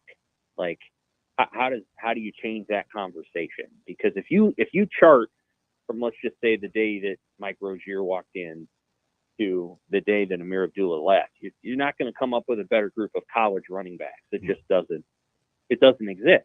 And so what happened there? Why did it happen? You know, how do you get it? How do you fix it? How do you change it? I think that's a big question too. But you can get by because we've seen teams do. I mean, Iowa won 10 games last year with guys that are just fine, but they're not world beaters. You can win games without an elite running back. I'd like to see them get back to that point. You can win games with wide receivers that nobody even knows, like Iowa's receivers. The question is, can you get good enough quarterback play, and then can you prevent yourself from turning it over 3 times a game so that your defense is constantly has its back against the wall, which the defense constantly did. And so we'll see. I don't know. Iowa's always an interesting example because if you're not going to be good in one, they're elite in the other 2. Mm-hmm. Right? So they have elite level special teams, elite level defense. So, like, it's a tough way to operate. That's a really hard way to operate. Like, it's I think that they're a tough model, but we always say that, right? They're like the natural. Well, Iowa can do it, but you got to remember, like, they're great in other capacities. They are. I think they've cracked the code in some ways on how to win close games, but people don't want to give them credit because it's Iowa and it's Kirk Ferentz, and so because how it looks. Credit. Yeah, but I think it's Moneyball what they're doing right, and they embrace it too, right? Just imagine wanting this thing to be a 1-score game late because it's advantage you. Yeah, weird. That's Sam McKewon, Omaha World-Herald. Sam, we appreciate it as always. We'll talk to you next week. Thanks, Sam. More Hurrdat Sports Radio coming up next here on AM 590 ESPN Omaha, ESPN Tri-Cities. We will be back.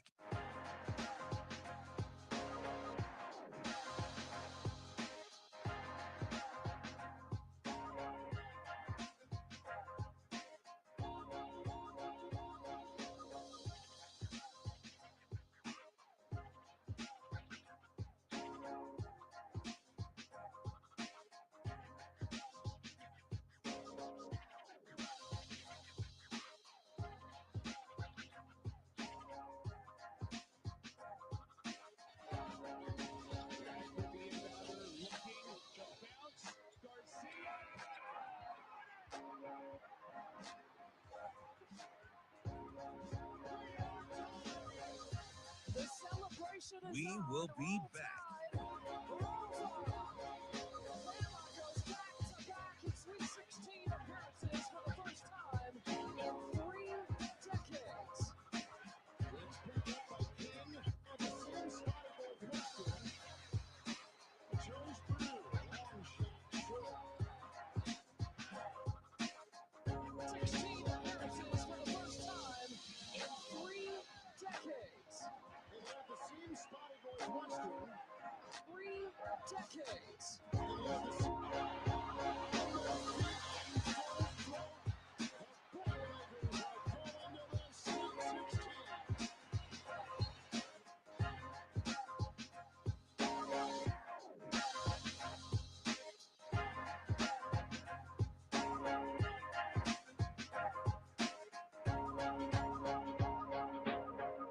We will be back.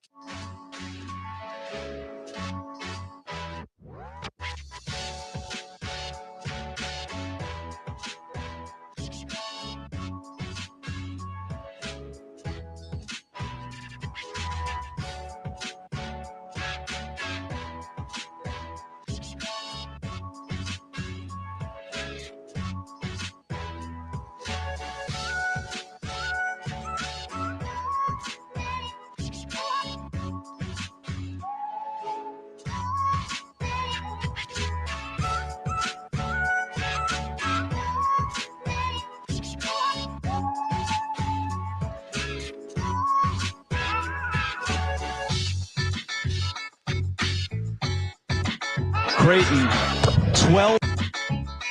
We will be back.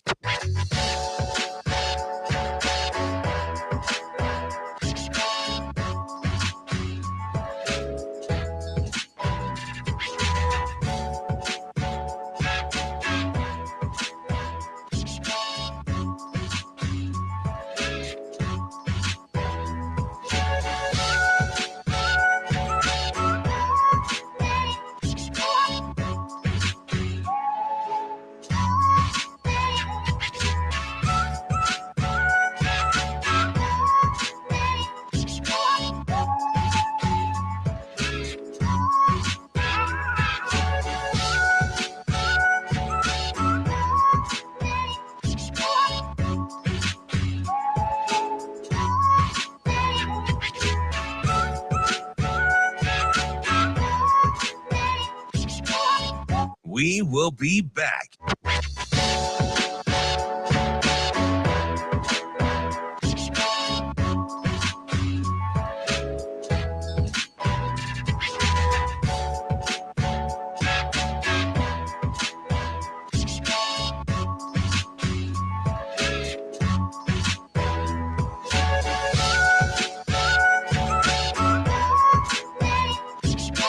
We will be back.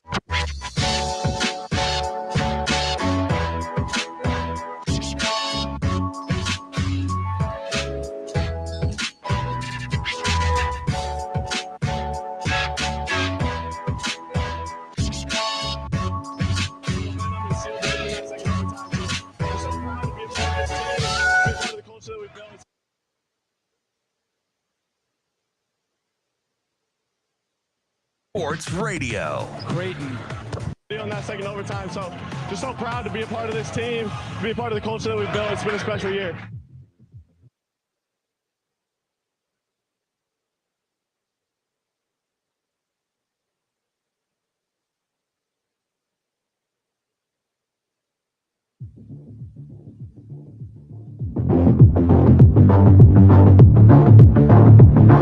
Welcome to Hurrdat Sports Radio. Creighton, 12 of 13 at the free throw line tonight. Chance of CU for the Creighton fans here in Pittsburgh. Oh, Alexander, the bank open after midnight in Pittsburgh. This team can win it all. Two coaches in the last 30 years at Creighton. Two incredible head men. But right now, it's the Blue Jays moving on to the Sweet 16. Play calls, give the ball to B and get out the way, and he delivered. And then in the overtimes, everybody had a part. I think Jason Green's offensive rebound was really what gave us the momentum and sealed the deal in that second overtime. So just so proud to be a part of this team, to be a part of the culture that we've built. It's been a special year. We're halfway through the show here on Hurrdat Sports Radio, AM 590, ESPN Omaha, ESPN Tri-Cities. We're live on Twitter, Facebook, and YouTube. That's DB. I'm Ravi, Lulla. We're here on the Pillar Exterior stage, and I want to remind you about the Omaha Supernovas coming up on Thursday. We have another Supernovas home match at the CHI Health Center, 7 p.m. That is March 28th. Make sure you get over to supernovas.com for tickets. You can check out the schedule, get some merch as well. That is supernovas.com. Get your tickets for March 28th against the Grand Rapids Rise. Wanted to get into a couple of things Sam said there, because I want to start with the point guard situation, because we both kind of looked at each other when he talked about, because I don't consider Alonzo Verge a point guard, and I don't think he was very good either. I understand he puts up some numbers. That's not a guy I want on my basketball team. Just full stop. I said that at the time. I'll say it now. No interest in Alonzo Verge being a part of my basketball team ever. And you probably put Cam Mack in that. I would put Cam Mack in a similar category, although not quite as bad as Alonzo Verge in my mind. Okay. Although it's been a minute, so maybe it's a recency bias thing. Banton was weird because he wasn't that good here. Like, he was okay and he had moments, but I think after COVID, because he was here the COVID year, I think. I know what you're saying. He never really was the same after that. Like, he got off to a really good start. I don't know if he, just never really felt well after that, never got his conditioning back, but he's been better as a pro than he was in college. I don't think they ever really got the full Banton experience they thought they were going to get, right? And then you've got he gave the Greasel. And then you've got Sam Greasel, right? Which he's kind of an odd guy as a point guard too, because he probably is a little bit more naturally a wing. I think he's got. I don't know about that. You don't think so? No. Okay. I think he's a point. Okay. I just think. But he's the only, in my mind, was the closest thing to a real point guard they've had. Yeah. And the team was the most functional looking until this year with him as the point guard. So the reason that the point guard thing came up is because at some point, even I talk about this all the time.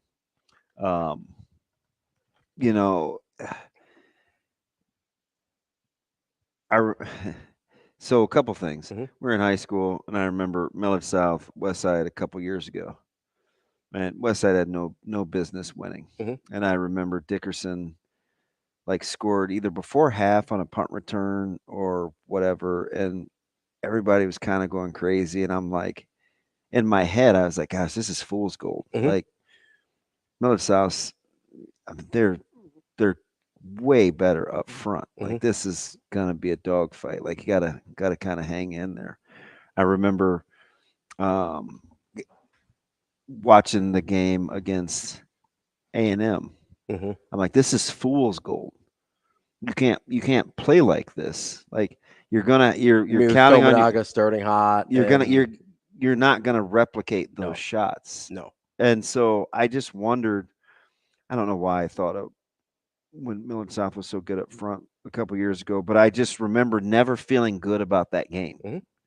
Like, I was like, I don't like. Because you didn't see what you were doing as sustainable. No, I didn't. Right. But also, I mean, it's obviously Cole Payton factor, but sure, I didn't think it was like there's no way they can replicate this. Like, right? No, they're just way at good. Some point, the dam's front. Going to break, and go. It's going to go the other way. And I've just seen too many games like that where it's like there's no way they can keep shooting like this or making. It's like when Virginia, the first bucket they scored against Colorado State was that turnaround, double fade away on the baseline. I'm like, it's 17 minutes in the half. And that's your first bucket with 3 minutes in. Yeah, there's like no if those way. are the looks you're getting, you're not winning. There's this game. No way, right? Yeah. But it's not like you can press pause and say, hey, don't play like that. Because what was happening was Nebraska was feeling it. The crowd was unbelievable. Mm-hmm. See how loud that thing was? Like, even on television. Yes. I was like, whoa. It translated to TV pretty well. I was like, whoa. Like, these guys and gals are going bananas. They're getting after it. But it led to, that's when I wanted a guy that could just steady the ship down. Yeah. So that's what made me think of the whole 100%. The point guard thing, because I'm like, all right. I mean, let's you want to, but you don't want to say, hey, don't make shots. No. It's just, but you're not going to get those. You need to have the change up, right? It's just too hard to make. I mean, I was a Kobe fan. Yeah. Right. And I'm like, you take too hard of shots, bud. Like, 100%. Get something easier. I mean, so it's not that you're like, hey, quit taking shots, quit making shots. You need somebody that when that stops. Dude, because did you see Bryce Williams pull up from the wing? Yeah. I'm like, contested, off the bounce. I'm like, is that sustainable? That's not how you can live. You can't live like that. Now, I've seen him hit those shots, right? But you can't live like that. I just don't want multiple attempts like that. Yeah. You can't live that way because at some point, the shots will stop falling. He still needs to get more shots, though. And what is your plan B, right? if you've got and we could just address the elephant in the room here. What is it? Is it white? Chucky, is it gray? If Chucky Hepburn's on that team, it looks a lot different when the shots stop falling. Well, he just doesn't get rattled. Yes. And I don't know if I don't know if he's coming to Nebraska. I know. He's not in the portal. I said that it was a Monday, and I said it to Sam because Sam was talking about Nebraska needing a point guard. And I said, let's just stop the madness, man. Go get Chucky. Because now this part I was actually had some insight to. Like I knew the coaching situation was a little frustrating. Yeah. Now they ended up firing guard this weekend, which I didn't. I mean, it's whatever. But you a little surprised that D-Rock didn't wait to maybe see if he got that phone call? Yeah. West Virginia seemed like a weird fit. I know, but I know they got basketball history, and I trust him. Like he's very calculated. He is. He waited a long time to take his first head coaching job because he had other opportunities. Yeah. He was at Creighton for a long time. But I also wonder, I know that people are human. And I'm just telling you, having spent a ton of time in that part of the country with basketball, they play good basketball in Wisconsin. They play really good basketball in Minnesota. They play good basketball in Iowa. So, I mean, that's a place, Iowa for sure. That's a place you don't have to go very far. Yeah, you can recruit. Yeah. Like, I think Wisconsin's it's a really good job. It is. It's a very good job. I am surprised. I thought I thought about Chucky as in. I thought it was weird. Yeah, I just don't know. Would you people mature and they grow up and things change and Coach Hoiberg's staff is vastly different. But I think I can say this safely. I don't think they handle the coaching transition well from recruiting Chucky out of high school. Yeah. So, but it's different people now. Yeah. And we're all older and more mature. And you can, have that frank conversation, be honest, be like, hey, we didn't handle this well. Like, obviously, we really value what you do. Like, you want to come on home? And he helps keep people out of the paint.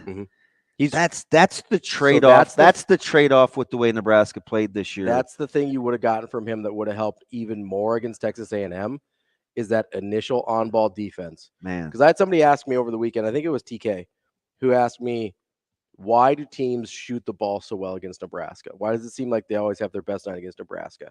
And I used to see this with Creighton, so I had an answer, right? Because we see that all the time. It's like, oh, man, why do teams always shoot so well against Creighton? When you can't stop initial ball penetration, everybody's open. Oh, yeah. Everybody's open because you're not going to give up a layup. That means you're sending help, especially before Creighton had Kalkbrenner, right? Kalkbrenner's kind of fixed a lot of these things. It's not that Creighton's gotten that much better on ball. It's just you don't have to send help now because you got the giant in the middle. Right? Nebraska doesn't have a rim protector really. And you also can't stop the ball on the perimeter. So when you've got a super athletic team that's good at getting in the paint like Texas A&M, you have to send help so you're not giving up layups all day. And what does that mean? Corners open, swing passes open, like everybody's open. I know those wings look pretty. And Nebraska plays the way that they play, right? They're going to trap in the post. Yeah. They're going to trap on the wings. I mean, they're sending doubles. But then everybody's open. And then once Taylor got hot, it put them on their heels. And then when Nebraska switched to zone, you still have to defend a little. Yeah, that's the misnomer about a zone, right? Like you have to try just as hard in a zone, especially if a team's especially if a team's shooting well. Like you have to move a ton in a zone. It's just different assignments. Coming up next, it'd be easy for me to cheer. Oh, 100%. For Nebraska. Come on home, Chucky. Come on home, Chucky. That's DB. I'm Ravi Lulla. I've got a question for DB that caused an argument in my group chat this weekend. Oh, Lord. We'll get to that here on Hurrdat Sports Radio. We will be back.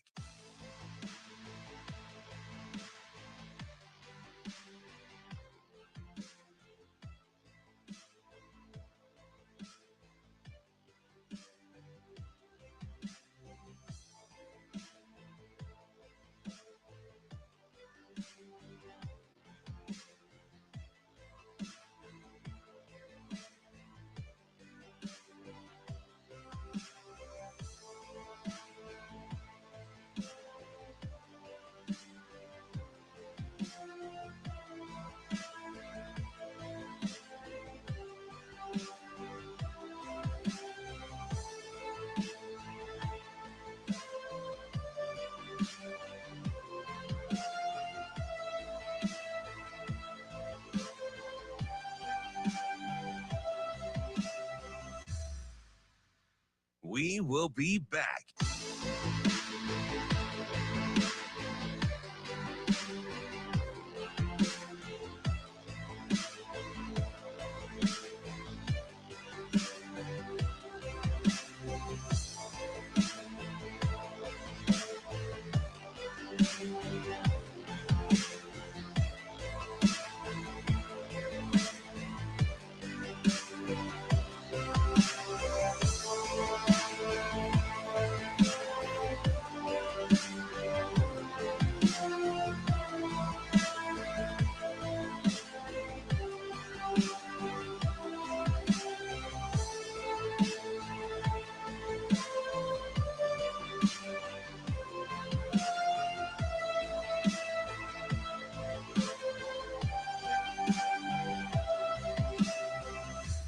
We will be back.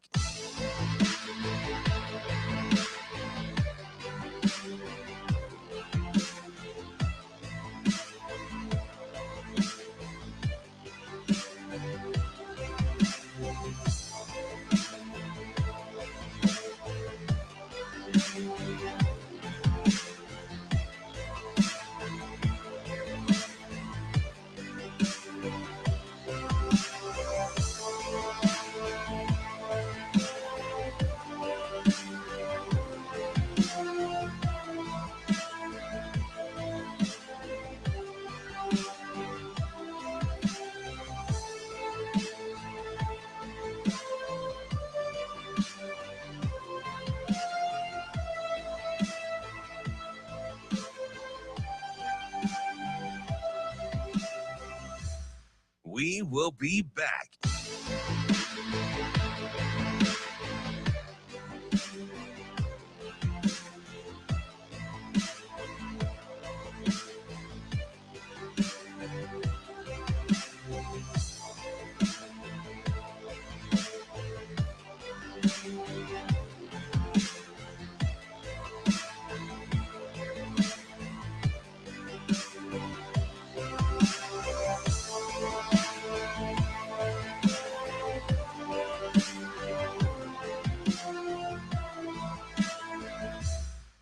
To this day.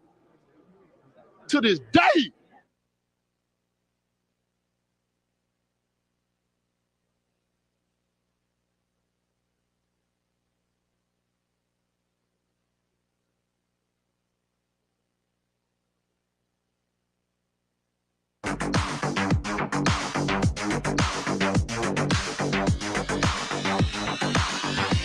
You're listening to Hurrdat Sports Radio.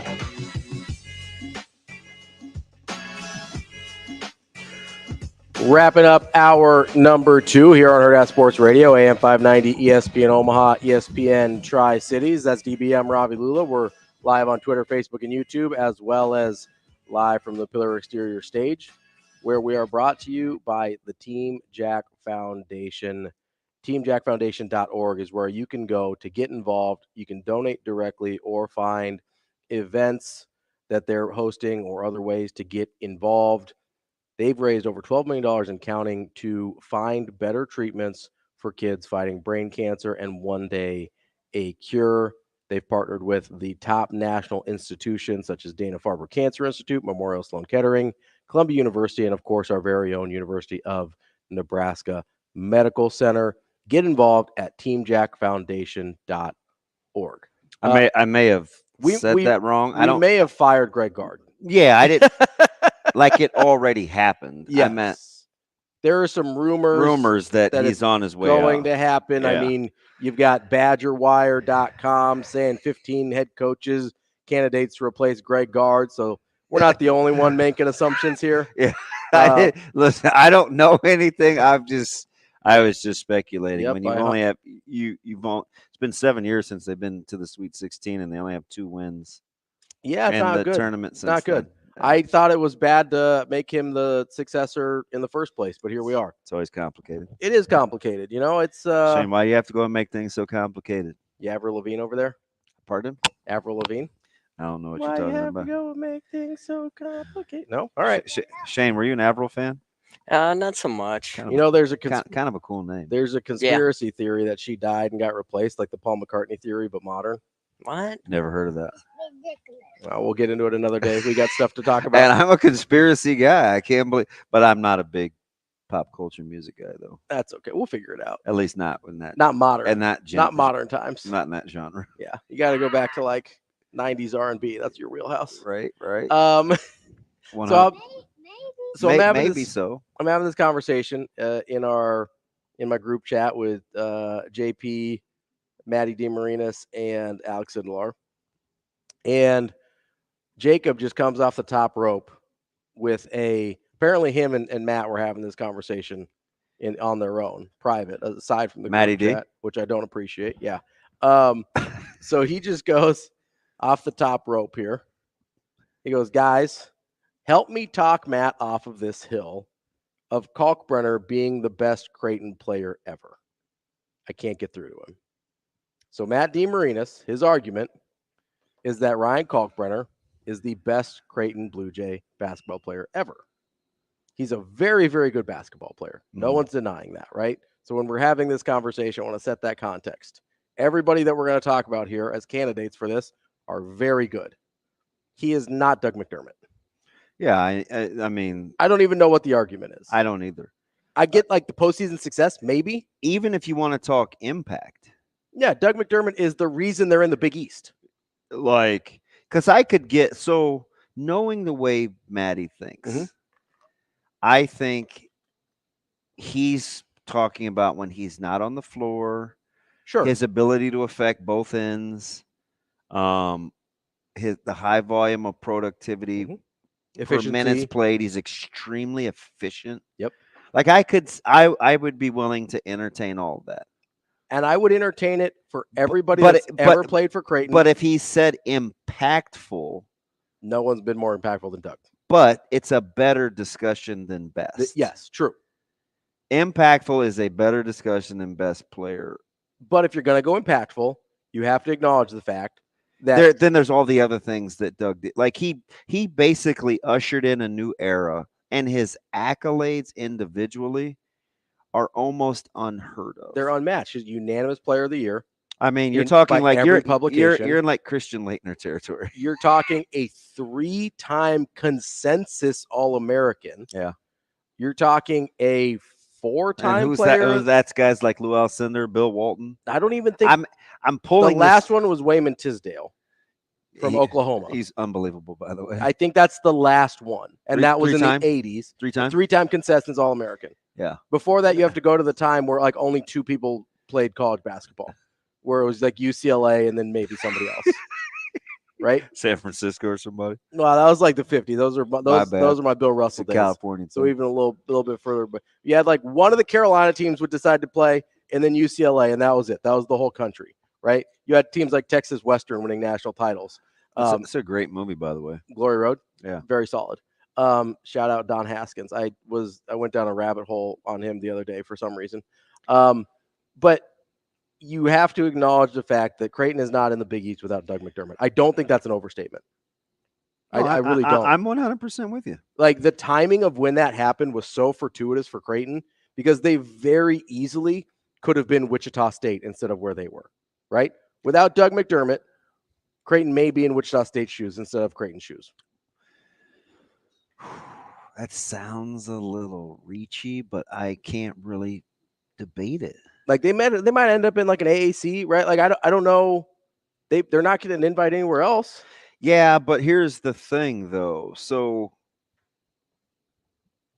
he didn't help sustain it, but he did help. So that's the thing. But he's the reason they got the invite as much as anything. If you could point to one singular person, it's either Bruce Rasmussen or Doug McDermott. Yeah, we may be underselling the brass there, but I'm not going to split hairs over that. I mean, he helped make that a pretty smooth transition. And he helped make them an appealing candidate, right? Now, since then, Greg's done an incredible job, right? Yeah. Dad's done an incredible job. They had one down year, which is unreal. When you look at what they were dealing with roster-wise, and this was my argument for Doug also. As much as I love Ethan Rogge and Grant Gibbs and Jahans Manigat and that whole roster, he was not dealing with the level of player that Ryan Kalkbrenner is dealing with. He just wasn't. So to still go out and get 25 points a night when everybody knows, like Kalkbrenner gets the benefit of kind of flying under the radar offensively, right? Everybody's looking at Baylor. Everybody's looking at Trey, Stephen Ashford even. But the weird thing about that, though, is his impact is undeniable. 100%. Like when he's on the floor versus when he's not. 100%. And he's the one difference, or he's the one variable that matters the most. In those statistics. That matters the most. Because everybody else is playing, all the aforementioned guys that you're playing all the time. But if it's just him out there. Yeah, I'm with you probably. Yeah. Like, I mean, that was unbelievable. I think we're underappreciating how ridiculous the Doug McDermott thing was. It was absurd. Yeah. I mean, he had to go out and get 39 points to get 3,000 on senior night, and everybody's like, "Oh yeah, no problem." Yeah, and then he did it. He's unbelievable. Like, you know how dumb that is? Do you know how long he's played in the NBA? We're going on 12 years. Yeah. Just casually shooting 10 or 11, right? 11, yeah. Just casually shooting 44% from 3 every year. He was so good. Yeah. Now, the greatest Blue Jay, I am intrigued, though. Like, I'm not. You want to, like, go back in the vault? Like, is that what you're doing right now? No. Okay. No, because I think it's a. You think it's a modern guy? Yeah. Okay. I do. Degree of difficulty, the context of the game. But it's not as hee ha ha as you had me to believe. I don't think it's because I would like to know if we're talking about the same thing.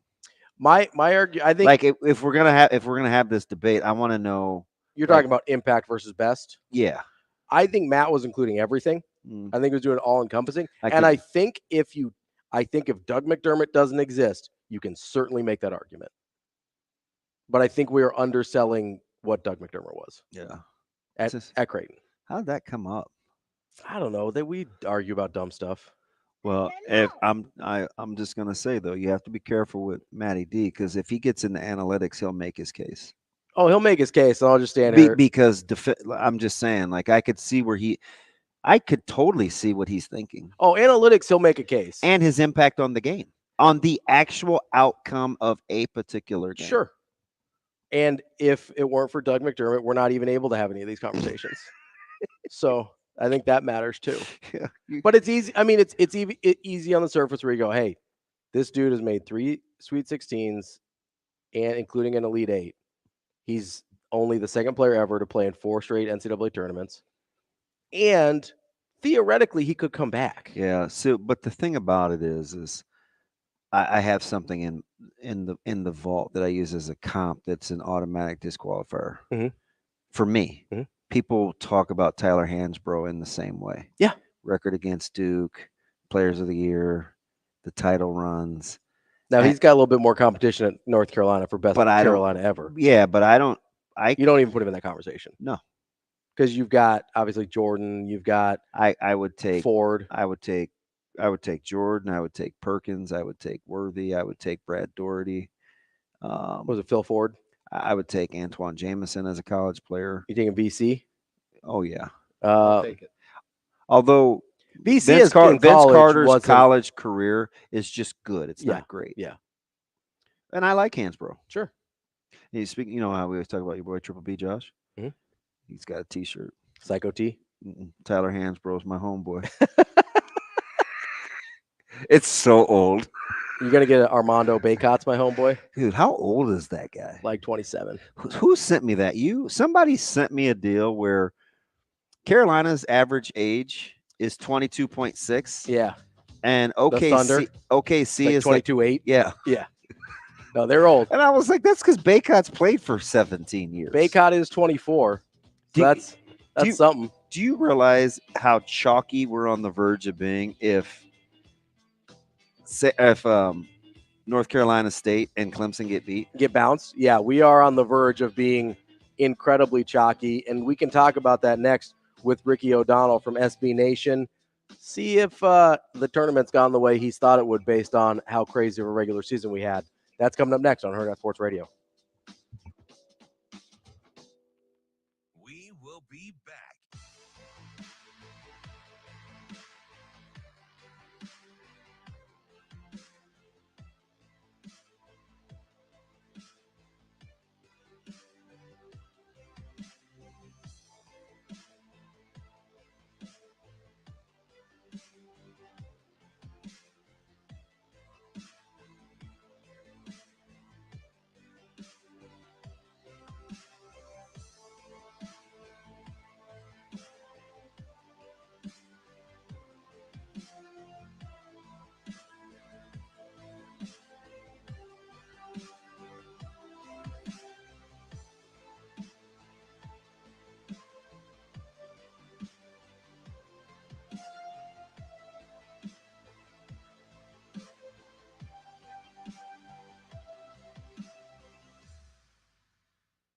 We will be back.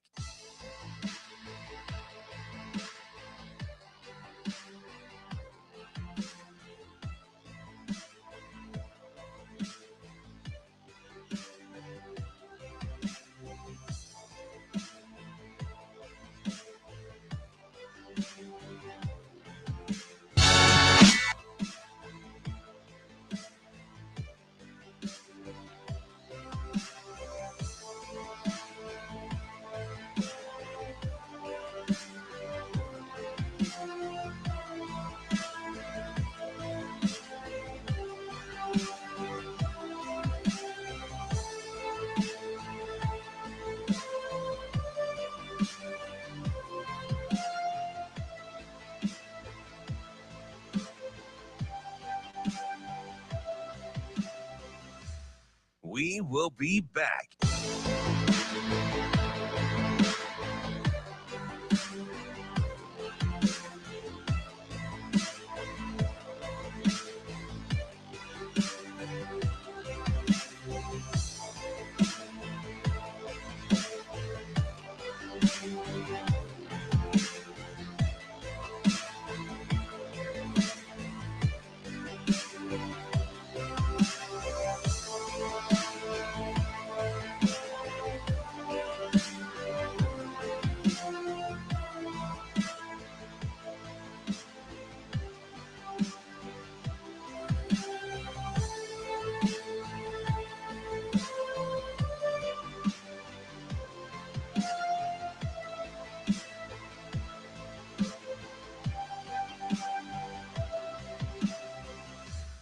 We will be back.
Welcome to Hurrdat Sports Radio. Race to that corner. Radford, the inbounder, looking, the bounce, Garcia.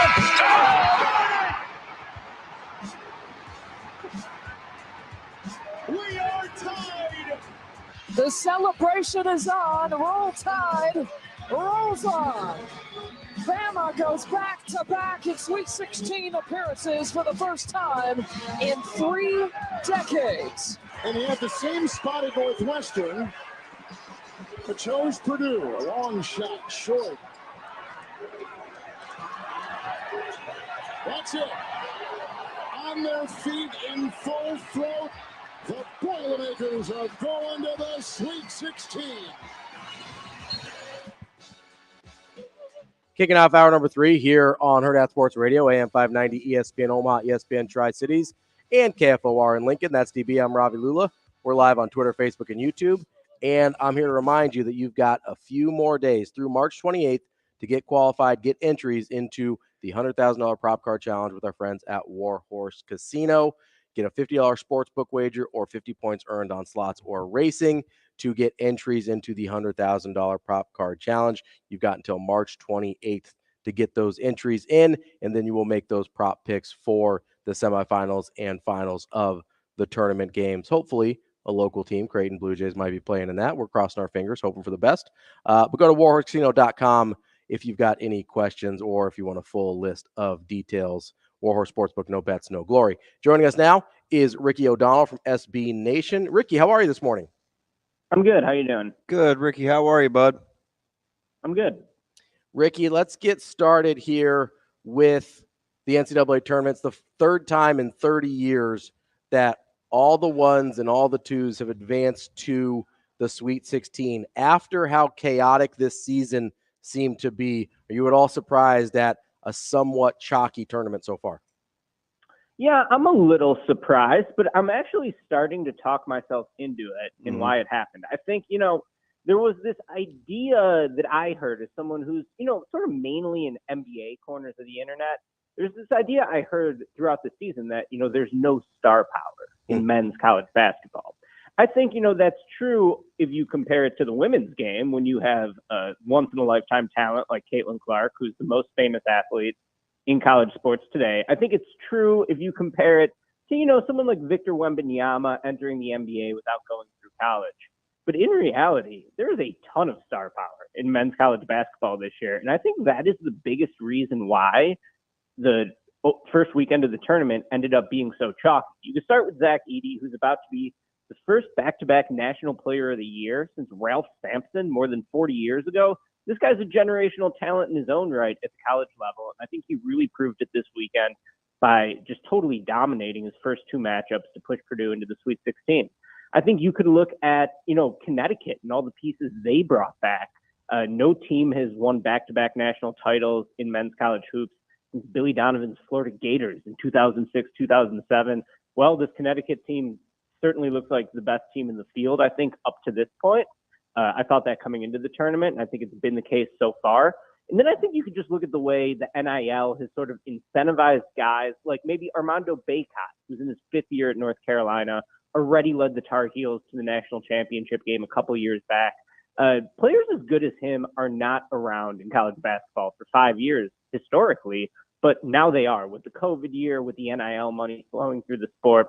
So I think the top end talent is really good in men's college basketball. And I think that those guys are proving that with what's been a chalky start to the bracket so far. Let me ask you something, and both are at home watching, but I just think the freshman team is going to be interesting to kind of navigate, especially as we look forward to the draft. But for long-term play, do you like Furphy or Shepherd? Oh, I love that question. I have been a big Reed Shepherd guy as the year has gone on, but he's just so small. And you could really tell in that Oakland game in the first round of the tournament, like for as talented as he is defensively, his closeouts just were not bothering shooters. Like Jack Golke was ripping these three-point shots right over Reed Shepherd's outstretched arms. And, in the NBA, those guys are only going to be bigger. So I like Furphy quite a bit. I think that he has tremendous tools to be a really good complementary two-way wing. I still probably want to go Reed Shepherd, but, Shepherd's ability to influence winning at the highest levels are really going to come down to, is he going to be a 50% three-point shooter? Sort of hard to believe he's going to be that from the NBA line against NBA closeouts. So I love that question. I would go Shepherd, but, would I be shocked if Furphy ends up being a better player? Absolutely not. He's got better tools, certainly much bigger, and he looked really good in Kansas' start to the tournament, even though, as Bill Self said, he's already thinking about next year. Ricky, another kind of NBA draft question for you here, because you brought up a couple guys that I think are really interesting. You've got Zach Edey, who feels like he belongs in another decade. You've got Donovan Clingan at UConn, who people think pretty highly of, moves really well for a guy that big.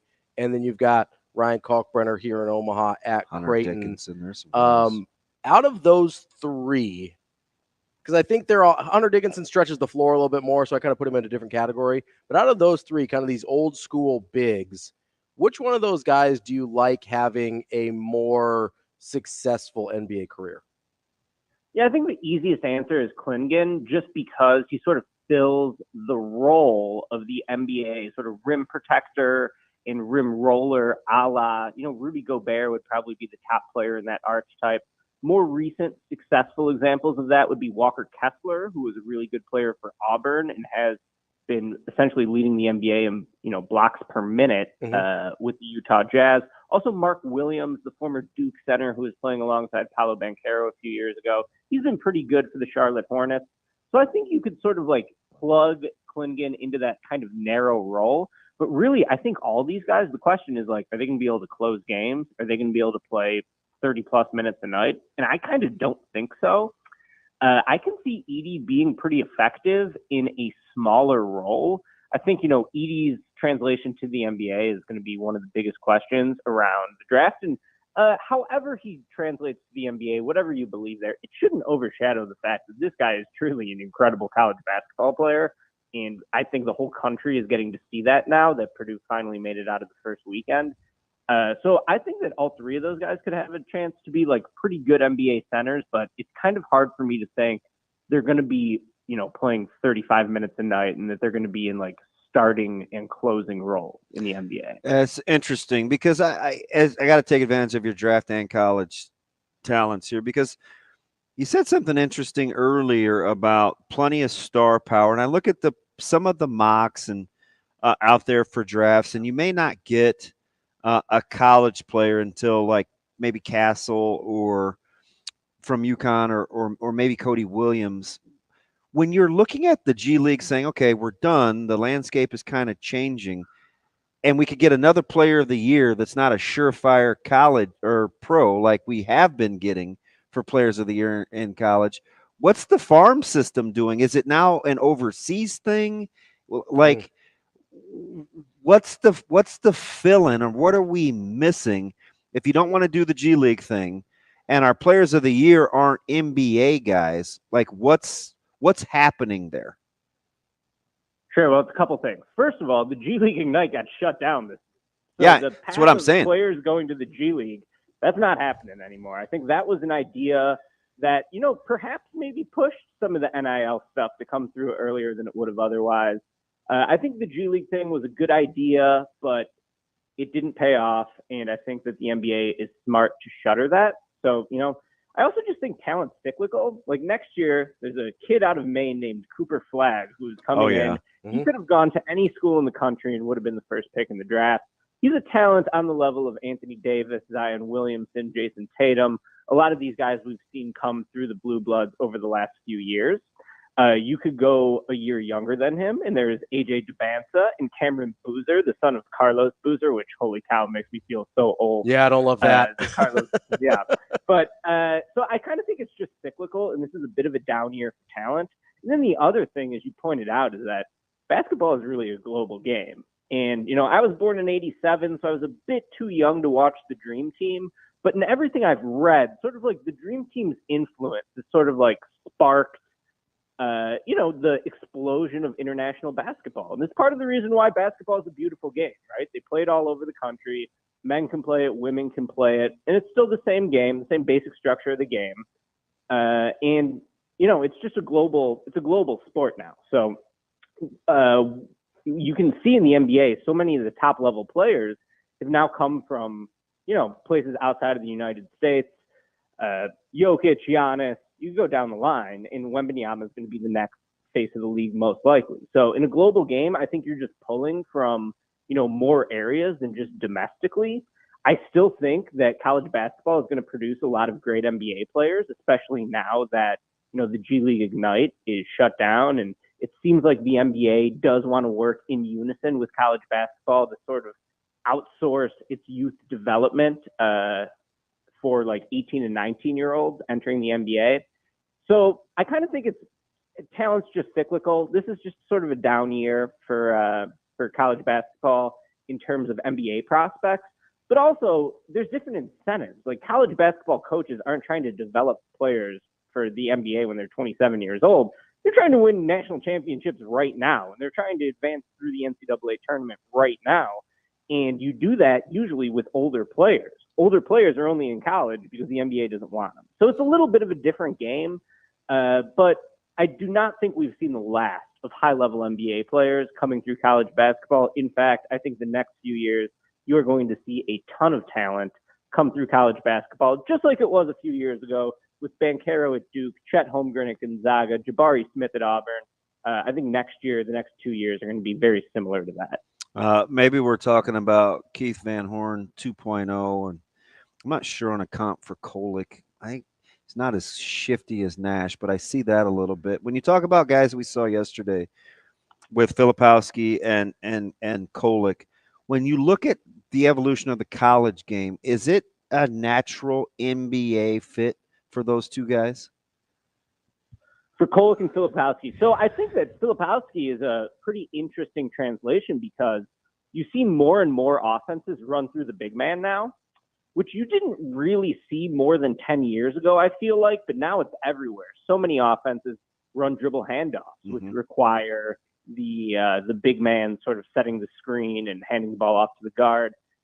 You see more offenses running split cuts, which I think were famously popularized by the Warriors, where the big man is throwing the entry pass and two guards are rubbing off each other to set a screen and open up the three-point shot. So in a game that has become, really just a bigger math equation at the highest levels, you have to get up a certain number of three-point shots. If you don't, you're going to be at a huge disadvantage. One way to sort of set that up is to let your big man be the trigger man, setting up the offense in the half court. I think Filipowski is a great example of someone who can do that. You can dump the ball into him in the high post, and he sort of looks like a traditional back to the basket scorer, but he is a really good passer. How many of those threes did he set up yesterday for Jared McKeon? He was just absolutely on fire. Mm-hmm. McCain's not setting those up himself off the dribble. Like, a lot of those are assisted three-pointers, and the guy can't miss. So I think that, his translation is pretty good. In terms of Kolek, I like Kolek too. I think, there's always a place for big guards in the league who you can trust, who are going to be sort of low-maintenance guys.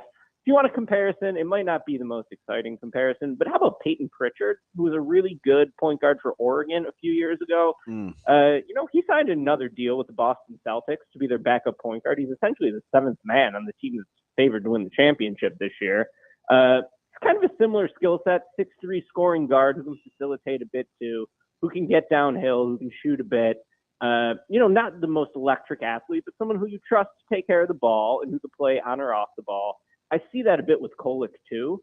So, yeah, I do think that there are a lot of high-level players in this tournament who this will not be the last you hear from them. And I think those are two pretty good examples of guys who will probably be first-round picks. Filipowski for sure, maybe Kolek come June. We're talking with Ricky O'Donnell, SB Nation, a guy that I think we've seen probably vault himself into lottery status, at least that's what most of the mocks are saying now, is Dalton Knecht of Tennessee, who's obviously still playing in the tournament as well.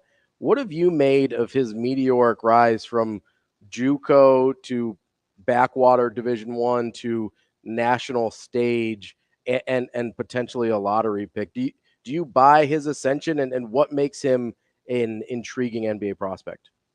Best story in college basketball, without question. I mean, this just doesn't happen. For a guy to go 2 years at JUCO, 2 years in Northern Colorado, and I know he was like one of the top guys in the portal this past year. Nobody thought he was going to do this. I mean, he'd be National Player of the Year if it wasn't for Zach Edey. He's been unbelievable, right? So just from like a development story, I think it's really inspiring for kids who, like Dalton Knecht didn't have the grades to go D1. I love that about Dalton Knecht. He didn't come to play school. He's just here to get buckets. And, development isn't necessarily linear. Like, these guys develop at different rates. He's a great example of that. He didn't really do much his first year at Northern Colorado either. Coming out of JUCO. His second year, he blew up, and now he's dominating one of the best leagues in the country in the SEC. So it's just a great basketball development story, first and foremost. In terms of how he translates to the NBA, off the top of my head, I believe he's the same age as Anthony Edwards. Kind of hard to believe because Anthony Edwards already feels like an NBA veteran at this point, right? I think they were the same high school graduating class. If you want a comparison for him, though, how about Tim Hardaway Jr. as someone who's just sort of like you could play off of a ball-dominant superstar as a fifth starter? And I'm trying not to make the white guy to white guy comparison here, but Grayson Allen would be another one who's had a really good career with the Phoenix Suns. I think it's Grayson Allen shooting like 47% from three this year, mostly because he's getting wide open looks because the defense tries to stop Kevin Durant and Devin Booker. And, he's filled in nicely into a fifth starter. And I think the way basketball is going now is like players like Zach Randolph and Tony Allen were amazing players 10 years ago, right? Would those guys still be able to play in the NBA today? There's such an emphasis on three-point volume and spacing that now you kind of want your fifth starter to just be a stroker from deep. And someone like Dalton Knecht fits that role. I thought you may say Klay Thompson. Yeah, I mean, that's a lofty comparison. I try to go, not comparing guys to Hall of Fame. Well, coming out like more middle of the road. Yeah, like comparison. Because nobody saw Klay turning into Klay really, but like early on, it's kind of what he did. Yeah, sure. That's a high-end comparison. I think absolutely. And similar to Klay Thompson, what makes Dalton Knecht so intriguing is that he has gravity when he doesn't have the ball, right? Like someone else, Ziegler could have the ball, one of the other Tennessee guys can have the ball, and the defense still has to key in on Dalton Knecht. Yeah. Because he can whip around screens. He's incredible, like setting his feet and squaring himself to the basket, and he can shoot accurately with deep range and a quick trigger. So the fact that he can do that and he can also attack a closeout really well, I think that he has a pretty easy translation as a guy who you want to play with stars. Like you could see him fitting next to DeMar DeRozan, Kawhi Leonard, Nikola Jokic. How about like a smaller Michael Porter Jr.? Like that kind of role for him in the NBA is sort of the role I see him having at the next level. I also think he's absolutely terrible defensively. I don't know how much you guys, what you think about that. Like he can barely move, and it doesn't seem like he's very engaged mentally in terms of the defensive end. Also, his job is to get buckets.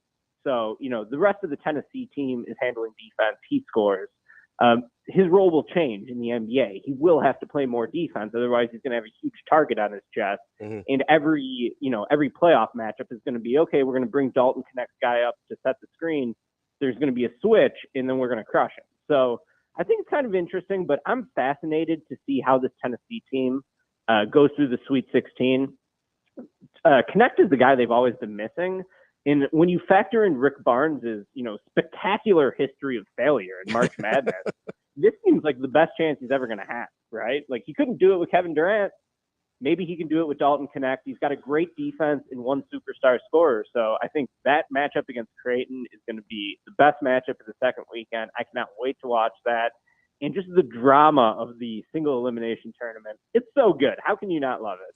Hard to believe a year ago they had a guy like Cryer as well on that talented roster. But Baylor going to be looking at themselves after yesterday's game. Pretty disappointing. They got two NBA guys that, are probably top 20 picks and couldn't get it to the second weekend. Like, is that, you look at Baylor and that talent, what are your thoughts? Yeah, Baylor, they had an awesome offense and they played no defense. So much like Kentucky, you're playing with fire if you're doing that. In the third team I would put in that sort of tier would be Illinois, who looks unbelievable. Yeah, but Illinois also, they kind of got an easy draw, though. Like they didn't face a team that was absolutely on fire the way Kentucky faced with Oakland. And then, honestly, like Baylor, like they got upset, but I don't know. What do you guys think about this? To me, like, so what? Baylor loses to Clemson, I believe. Yep. It's two power conference schools. How much of an upset does it really feel like? I just think with Missy and Walt, like those guys, they go get it. I don't know. It's just Clemson doesn't strike me as this offensive dynamo, and they got locked. Baylor just got shut down offensively. Yeah, and they typically have been one of the better offensive teams in the country. I think Walter is a guy who's like not really going to create with the ball in his hands. Like he's someone who can be a pretty good complementary player. He'll defend, he'll space the floor, but like you're not really going to give him the ball and say go cook. And I think that kind of got him. And then their defense just wasn't good enough all year. Yeah. Like they had a defense that was basically around number 100, I want to say, for most of the season with a top 5 offense. And you're playing with fire when you do that. So this Clemson team. What's the guard's name? Who was just killing it? I think Brown is his last name. Yeah. And then you got TJ Hall. those guys have been there for 5 years. Yeah, Like, Hall's a good college. grown up. He looks like he looks like my insurance agent. Yeah, absolutely. And like, those guys were freshmen on the Clemson team that went to the NCAA tournament the last time, I think in 21. So they've just been around the program for a long time. Brown's on a total heater. He was not an all-league player in the ACC. I looked this up this year. Hall was a first team, all ACC player, but Brown's just on a heater right now. And he's sort of giving them the shot creation they need. He's also a really good defensive guard. And I think that he gave, Ray J. Dennis and Jacoby Walter and some of those other Baylor guys some issues. But single elimination tournament, man, anything could happen. And I think Baylor learned that the hard way. You take one day off defensively, and that's the end of your season. You have a non 1 or 2 seed that you like? Creighton. I'm not trying to pander to the local audience here. And I think that I picked him to go to the Final Four. Yeah, I remember that. Bracket. You yeah. Good follow, by the way, at ESPN_Ricky. Go ahead. Sure. Go ahead, Ricky. Yeah, I think, are they going to – I don't feel super confident they're going to beat Tennessee. To me, that's sort of a coin flip game. I think that's going to be a tremendous game either way. Huge stake, just great drama. But, Creighton, they kind of check a lot of the boxes you want. I think they have an elite rim protector. They have a big wing scorer who can shoot in Shireman. That's the hardest archetype to find in college basketball, in my opinion. Mm-hmm. And Trey Alexander, he's kind of going to have the game on his shoulders. It's like he's going to have to step up defensively a little bit. So we'll see. That's Ricky O'Donnell, Good SB stuff. Nation. Ricky, we appreciate your time as always. I appreciate you letting us go a little draft nerd on you here. It's kind of our wheelhouse. We love it. We'll talk to you again soon. Thanks, Ricky. That's Ricky O'Donnell from SB Nation. If you want to find more of his stuff, it's SBN_Ricky, and you can check out his stuff there. Coming up next, we've got some more basketball topics to get to. Yeah, McKewon still hasn't missed. But yeah, he's just shot another one. It went in as well. And Texas A&M just missed another 3 here on Hurrdat Sports Radio. We will be back.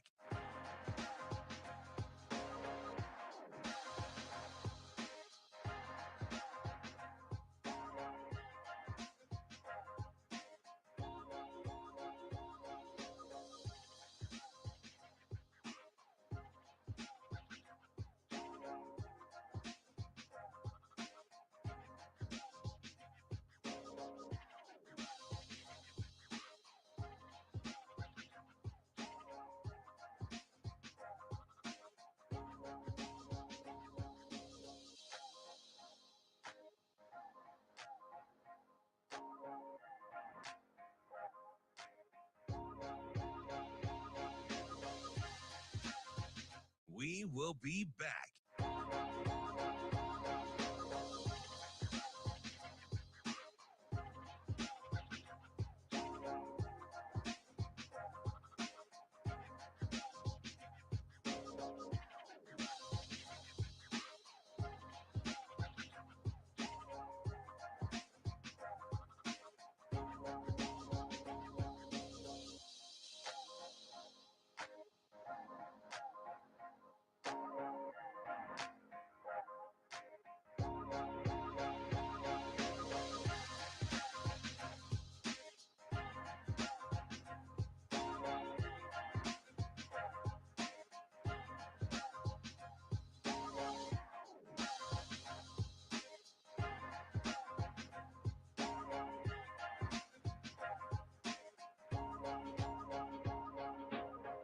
We will be back.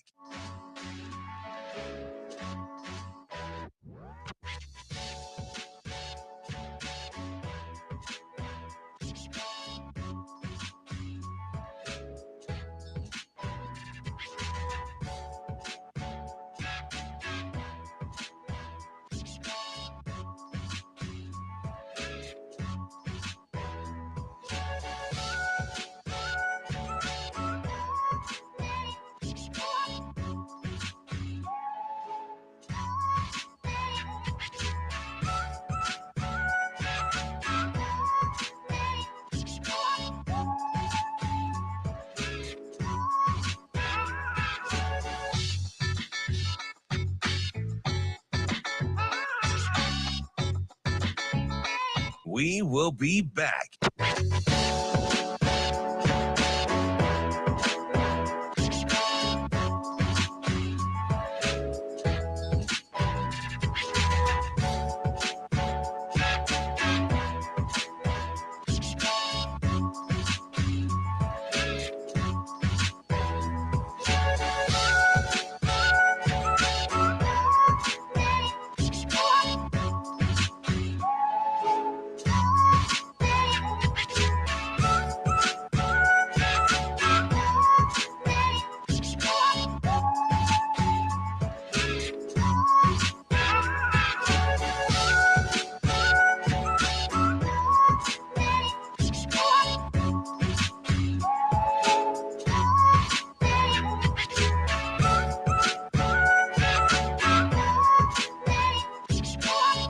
We will be back.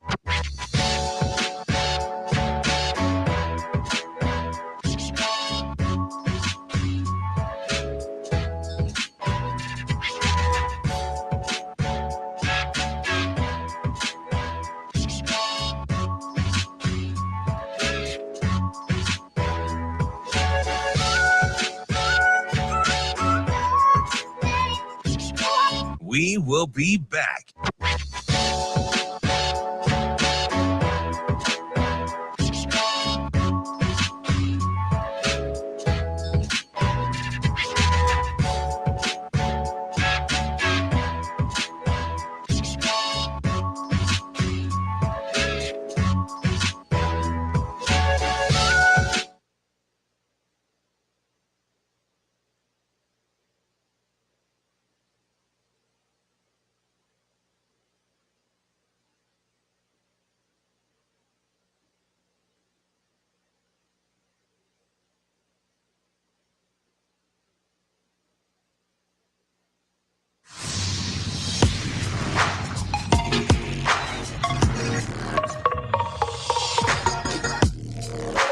You're listening to Hurrdat Sports Radio.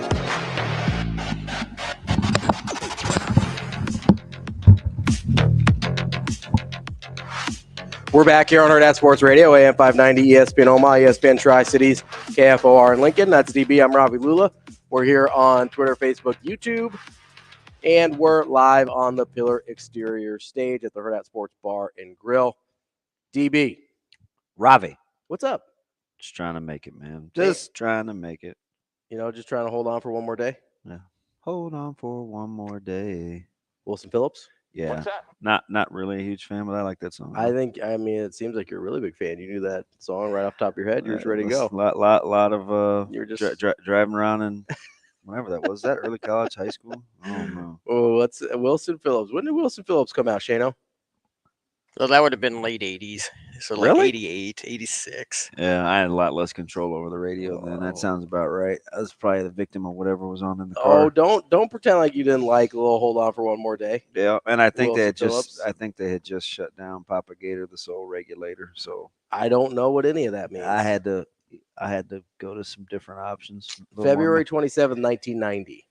Yeah, I don't even recognize. So I feel like that one's on either. you. I feel like that one's on you. How about Doc in his quarter zip just chilling on the bench? It's the wildest thing.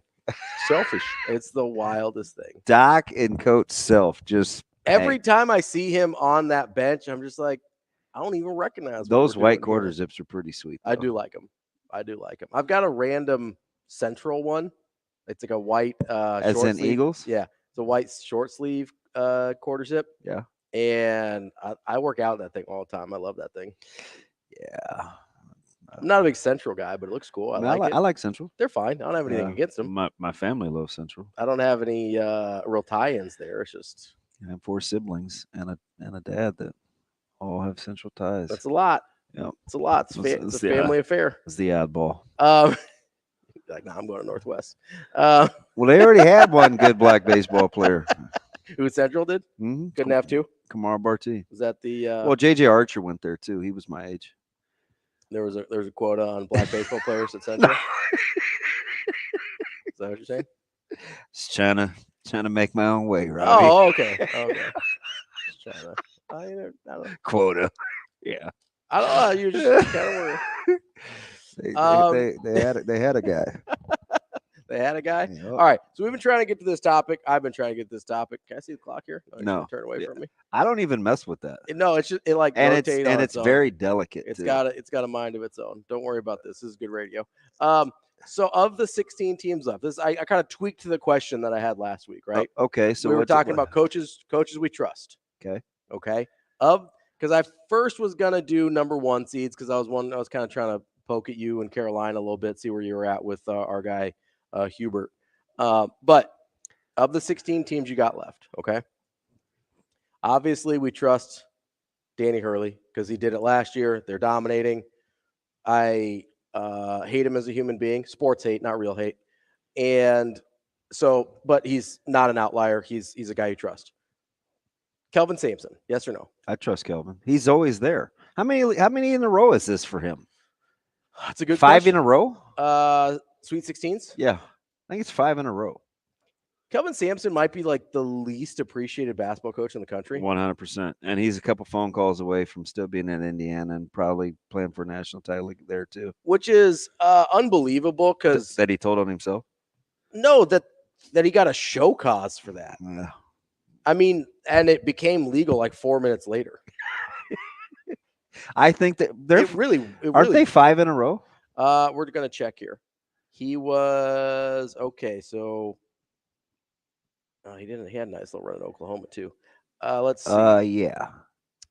Yes, 5 in a row. Yes, this is 5 in a row.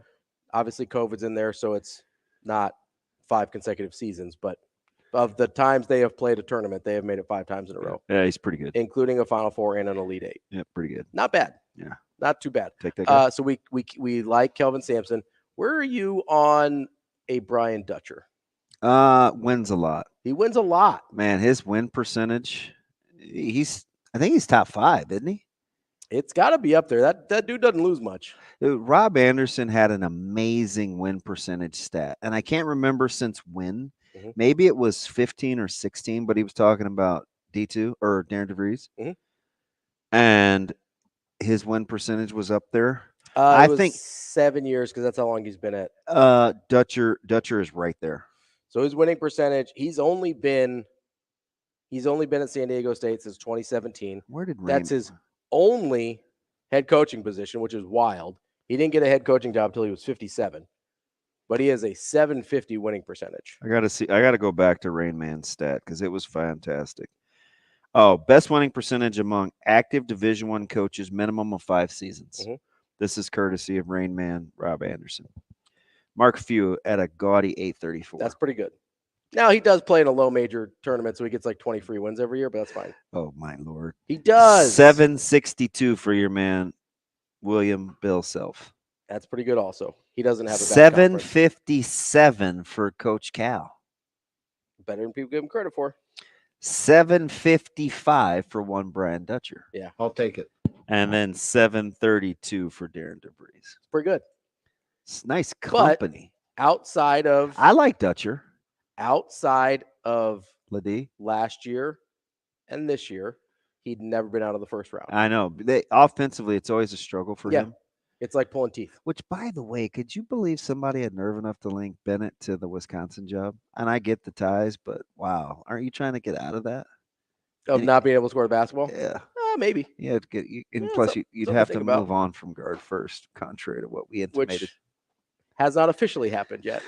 It may not. We may have. I do. I trust Dutcher. Okay, so you trust. I'm a little more on the fence on Dutcher. Okay. A little, just because we don't know if last year was an outlier or not. Okay. Fair? Fair. Filipowski. Not Filipowski. Shire? Shire. No. They look the same. I don't know. Wow. Give or take 8 inches. I mean, listen. White shooter, punchable face at Duke. I don't know. No, I don't. Not yet, or not at all? Not yet. Okay.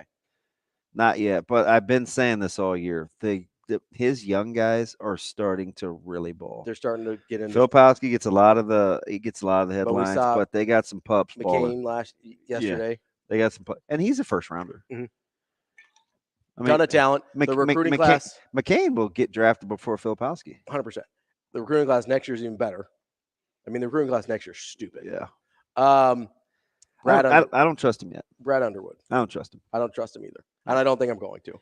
That's not a not yet. That's a they're a slight dog, but I agreed with Ricky because it's what we've been saying all year. But when there's that starting when five they're going, plus they're two, going. And they're pretty to watch. Oh yeah, it's really the style of basketball I really appreciate. And they're hard to defend. Yeah, because they're dynamic. Yeah, it's not just one or two guys. Like you talk about spurtability. One of the reasons I feel any kind of optimistic in the Creighton Tennessee matchup is because if you can lock down connect, they're going to have a real hard time scoring. Yeah, and the thing about him is it's two things that Creighton is used to because they see it all the time. Mm-hmm. He's a constant mover, and he'll shoot from anywhere. Yes. So what does that sound like? But their athleticism, I think, is an okay matchup for him. Yeah. You just have to touch him at all times. Well, and you can get him to be a little inefficient, which is what Creighton kind of tends to do with leading scorers. Yeah. They're like, hey, yeah, you can have your 20, but it's taking 19 shots to get there. On the other side of that Illinois matchup, TJ Otzelberger.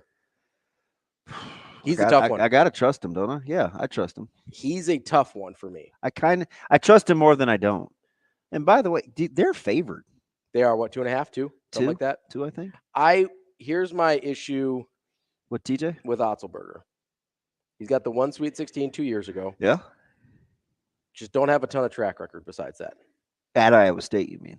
Well, no, I mean, in terms of, he got bounced in the first round twice at South Dakota State. To get there was pretty good, right? I get that. I know it's a different deal, but we see mid-majors make runs. Dom. What's that? Too much Dom credit? That was helpful. Like, if you got a guy like Mike Dom in that league, like, you should make the NCAA tournament. Dang, Ravi here for easy draws. Well, listen, if I make the same argument for Doug, if they hadn't made the NCAA tournament with Doug for the couple years in the Valley, like, yeah, that'd be a bad miss. Like, if you've got that guy, yeah, you should make the NCAA tournament coming out of a mid-major, low-major league. Understood. That's just what it is. Now he's made Sweet 16 2 the last 3 years at Iowa State now. I'm not sure yet. I don't know if they can score ever. Well, you got to think they have to get to 70 to win, and that's a wouldn't you think? Tall ask. What's easier? Iowa State slowing down Illinois. How are they going to keep Illinois from not getting to 70? Hold the ball? Well, and to take advantage of a bad defense, you at least have to be functional on offense. And I don't know if Iowa State is. That's the number, though. And listen, if we're going to hammer Tony Bennett for it, I got to be consistent. Iowa State struggles. We'll continue this exercise coming up next.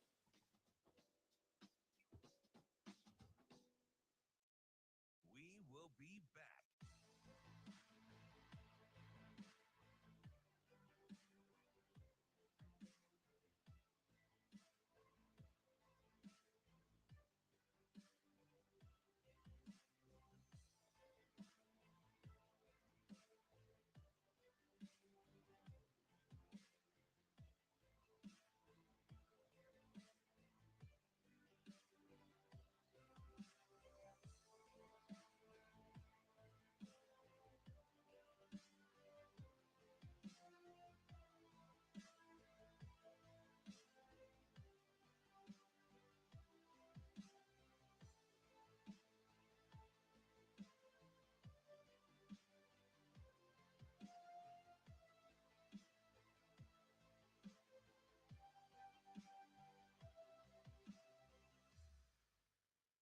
We will be back.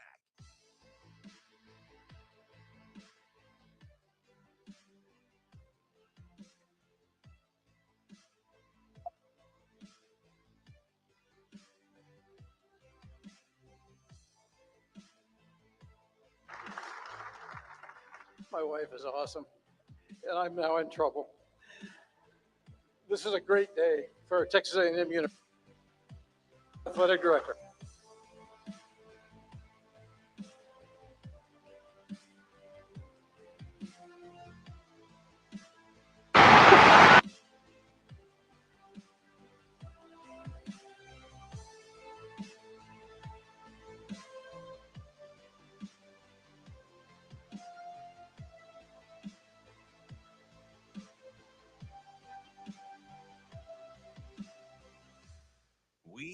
be back.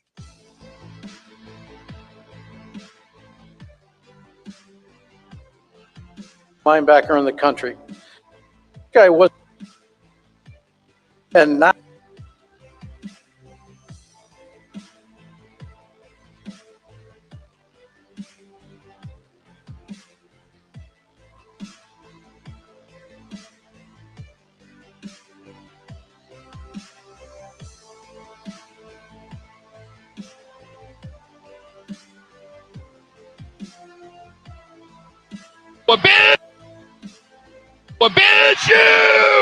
Betcha! You betcha! Jazz Shelley with an exclamation.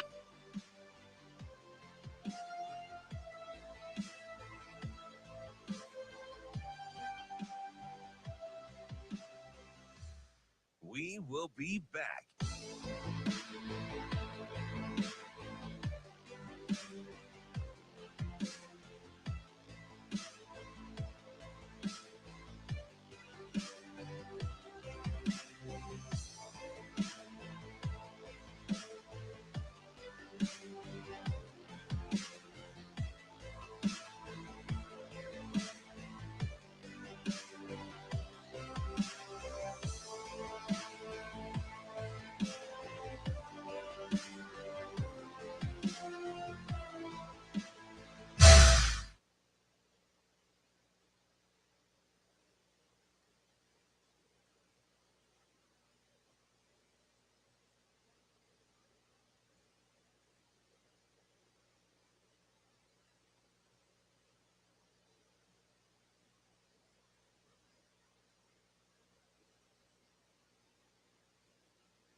Welcome to Hurrdat Sports Radio. Kuznar drives, puts it up, no good! And for the second time tonight in Pittsburgh, we're going to overtime! One thing I want you to do for me. What? Come here. What? Win. Win. What are we waiting for? Take it! Now, you guys got to take it to the basket, but they are one of the best three-point shooting teams in the country. Ashworth over to Shireman. Shireman, step back jumper. Here's Kuznar again, running right to the hoop. Brenner says no. Xander with 5 in the paint, out to Ashworth. Deep three. And friends, fuel up that Chevrolet. Fire up that engine. The Creighton Blue Jays are headed to the Motor City. And they're headed to the Sweet 16. Jays win. Jays win. Jays win. Holy Palomino. Jays win. Woo! Absolutely spectacular from the entire Creighton Blue Jays. Epic game. Not sure I've been part of one quite like it in 35 years.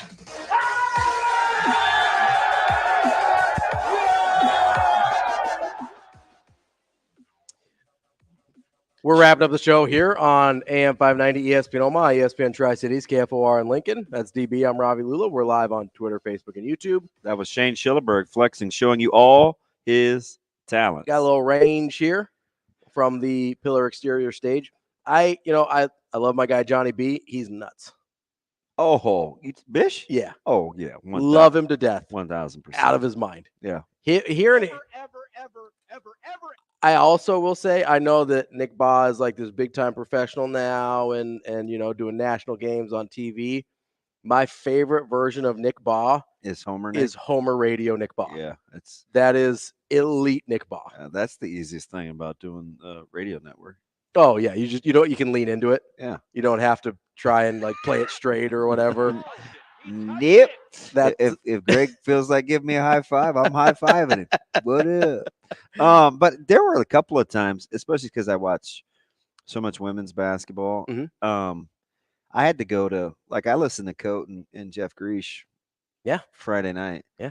Just because I think sometimes these guys get stretched thin. I can deal with it with Kenny Smith and Charles. Like, I know they're NBA guys. Yeah, they're doing their best. Why they trot them out here I don't know. every year, I don't know. But Kenny Smith at least tries. Yeah.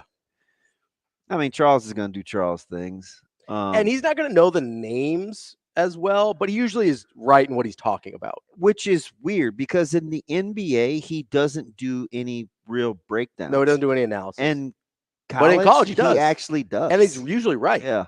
But he doesn't know their names. Yeah. Which is, I mean, you know, I get it. So I like going to the local broadcasts. I do too. I do it with Bish.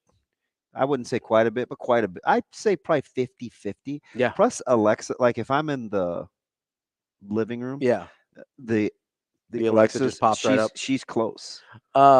I do it with Kugler a ton. Like sometimes if I don't feel like the people are really familiar. Yeah, you don't want to listen to it. And this time of year, it gets dicey. Man, Avery Johnson. I don't even know what he's doing there. Well, I don't even know what he's doing there. I was like, Avery's pretty rough. I'll be honest. I'm really not a big. How about pass the ball to David? That's actually a pretty good Avery Johnson. I mean, with David and Tim. That's like Avery 15 years ago. He's a little more raspy now. People get mad at me. I know I'm kind of a quiet talker, but like he's like whispering. He's like pillow talk. He's trying to seduce you on the broadcast. Yeah. This game is over. I listen to him all the time. Was that Mitch? I thought that was that Sharpie? That was Mitch. Oh, I thought that was Greg. Yeah, I think that was Greg. That was Greg. Yeah. By the way, baseball. Man, how about that start? And they have an interesting one against K-State coming up. I think it's the 26th. What's today? 25th? Today is the 25th. Yeah. So they play K-State tomorrow, who's coming off a late inning drubbing yesterday of Houston. Not that I was like watching college baseball, but I was watching college baseball. Yeah, you watch too much stuff, man. We got a lot else going on. So here's the thing. I'm gonna get with all my ESPN pluses, I'm gonna get my money's worth. You should have seen me with wrestling. And you're just like, nah, I'm not sleeping. It's all good. Dude, I would walk back and forth between rooms. You gotta put the TVs in the same room, man. Sometimes, but once we get Caleb out and I downstairs more, I got a nice because he's got how many setup. Yeah, you see what he's got like a couple 2, 3 down there. Yeah, one of them is for game. I don't know what they're all for, but so I was doing 2 TVs and then I have an oversized monitor that I hooked the computer up to. So I was doing 3 at a time. Yeah, it was good. So I learned, of course, TikTok taught me the pinging thing to match up the sync and the audio. Yep, lips moving. Where it's like playing Berserk or whatever those old Atari games were, Shane, with the paddle and the ball. Okay. Yeah, you seriously have to line it up. Yeah. Go to your sounds and display, and it'll sync up the lips. Well, and then, but one of my TVs is significantly faster. True TV is the number one reason why I never wanted to stream. Those games are clearly, they got to be 20 seconds behind. Oh, yeah. Yeah. It's by far the worst of the channels. Yes, it is. I don't know why. Like you can't even, and it's fine. Like if I don't live tweet, I don't live tweet. But that's like, oh, this is probably a couple minutes. If you're on Twitter, that's like a couple minutes ago. You're gonna find stuff out before you. True TV is a little rough. Is by far delayed. I want to hop back in while we've got 5 minutes here because we certainly won't get to this the rest of the week. Let's hop back into our Jarius Sneed. I know. I can't believe that guy's a Titan. No, it's not what you wanted to do. No, we can do that tomorrow. We're talking to an NFL guy tomorrow. We'll talk about it tomorrow. Sorry, Chiefs fans. Well, the Mitch Holtis thing made me. Yeah, that counts. You're fine. Isn't that weird how my mind worked? Yeah. It's called ADHD. No, it's called a trigger. I heard his voice, and then when you said no, that was Mitch. Now I was thinking, ooh, Chiefs, and I thought Sneed. That is really, really good. That's a pretty direct one. That's a pretty direct one. You're not bouncing around quite as much like from North Carolina to Phoenix. You're gonna have to deal with the Chiefs. NC State, Kevin Keats. He's good against Carolina, so I trust him. Come on, man. I need you to be a little more objective. No, I don't. Here. I don't. Okay. because has been great at NC State. Was really, really good. Where was he? Wilmington before that? Yeah. Has only been okay at NC State, and that may be a little generous. So we say no on Kevin Keats. This is the one that I think I know your answer on, but I think people may disagree. Shaka Smart. I actually do trust Shaka. Really? Because you're not high on him. No, because I think so. A couple things can be true at once. Okay. The prowess didn't match the results because even at VCU outside of the run, just had the one. I'm not even sure they won a conference championship. I mean, and if not, if it couldn't have been more than one, they would have had to get in the Colonial before they moved to the A10. So maybe I mean regular season. Oh, regular season, I don't know. So it's so I'm like, yeah, but he's gotten there with multiple teams, so he has to be good. I trust him. So outside of the Final Four run, which was his very first NCAA tournament appearance, and this year, which is his most recent NCAA tournament appearance, he'd never been to the second weekend. I trust him. Okay. I know you don't like him. And it's because our sleeve game is the same. That's why you trust him? Yes. I don't know if that's a good reason, DB. Yeah, my bad. All right, let's go. Nate Oates and Alabama. He's a pretty good coach. I hate the way they play, though. A lot of offense, not a lot of defense. The offense is not even particularly. And it wasn't even like yesterday was an exciting game. It was not well played. Right. Do I trust Oates? I feel like Oates could get a good job. I mean, he's already got an okay job. That's a good one. He's been to the Sweet 16. This is 3 of the last 4 years. I kind of trust him. He's not bad. I kind of trust him. Yeah. He wins a lot. Outside of, I mean, he's won a lot. Your guy, Hurrdat Davis, North Carolina. I do not trust Hubert. Not yet or not at all? Not yet. What would it take? They don't. I've said this before. They don't win enough close games. Okay. They just don't win enough games of 5 or less. And you even went through every 5.5 or I don't. They did very poorly. Yeah, I don't. Not yet. He's got an NCAA runner-up on his resume. Not yet. Then he missed the tournament, and now he's in the Sweet 16. Not yet on Hurrdat Davis. Let's see. Who do we have left? Just a couple here. I mean, I feel like I know what you're going to say about Greg McDermott. Oh, yeah. All in on Coach Mack. Yep. Rick Barnes. Nope. Doesn't matter. You know he wins a lot. Not in March he doesn't. Yeah, I know. No, I don't. Not on Rick Barnes. Have you seen Tennessee like when they're bad? Yeah, really, really bad. It's pretty bad. I'm hoping to see it again on Friday. Yeah, when they're bad. Yeah. No, I'm with you. Last two here before we go for the day. Gonzaga, Mark Few. I trust him. And Matt Painter, Purdue. He's better than the critics give him credit for. That guy's awful good. We hate on that dude. I get the early knockouts, but better than the critics hate on him, but maybe not as good as he should be. Can both be true. I mean, you're always the one talking about NBA talent. I mean, who can you name me outside of Ivy? That's about it. But isn't that part of the equation? Yeah, he's pretty. That's part of the job. He's pretty good. Part of the job is go get guys.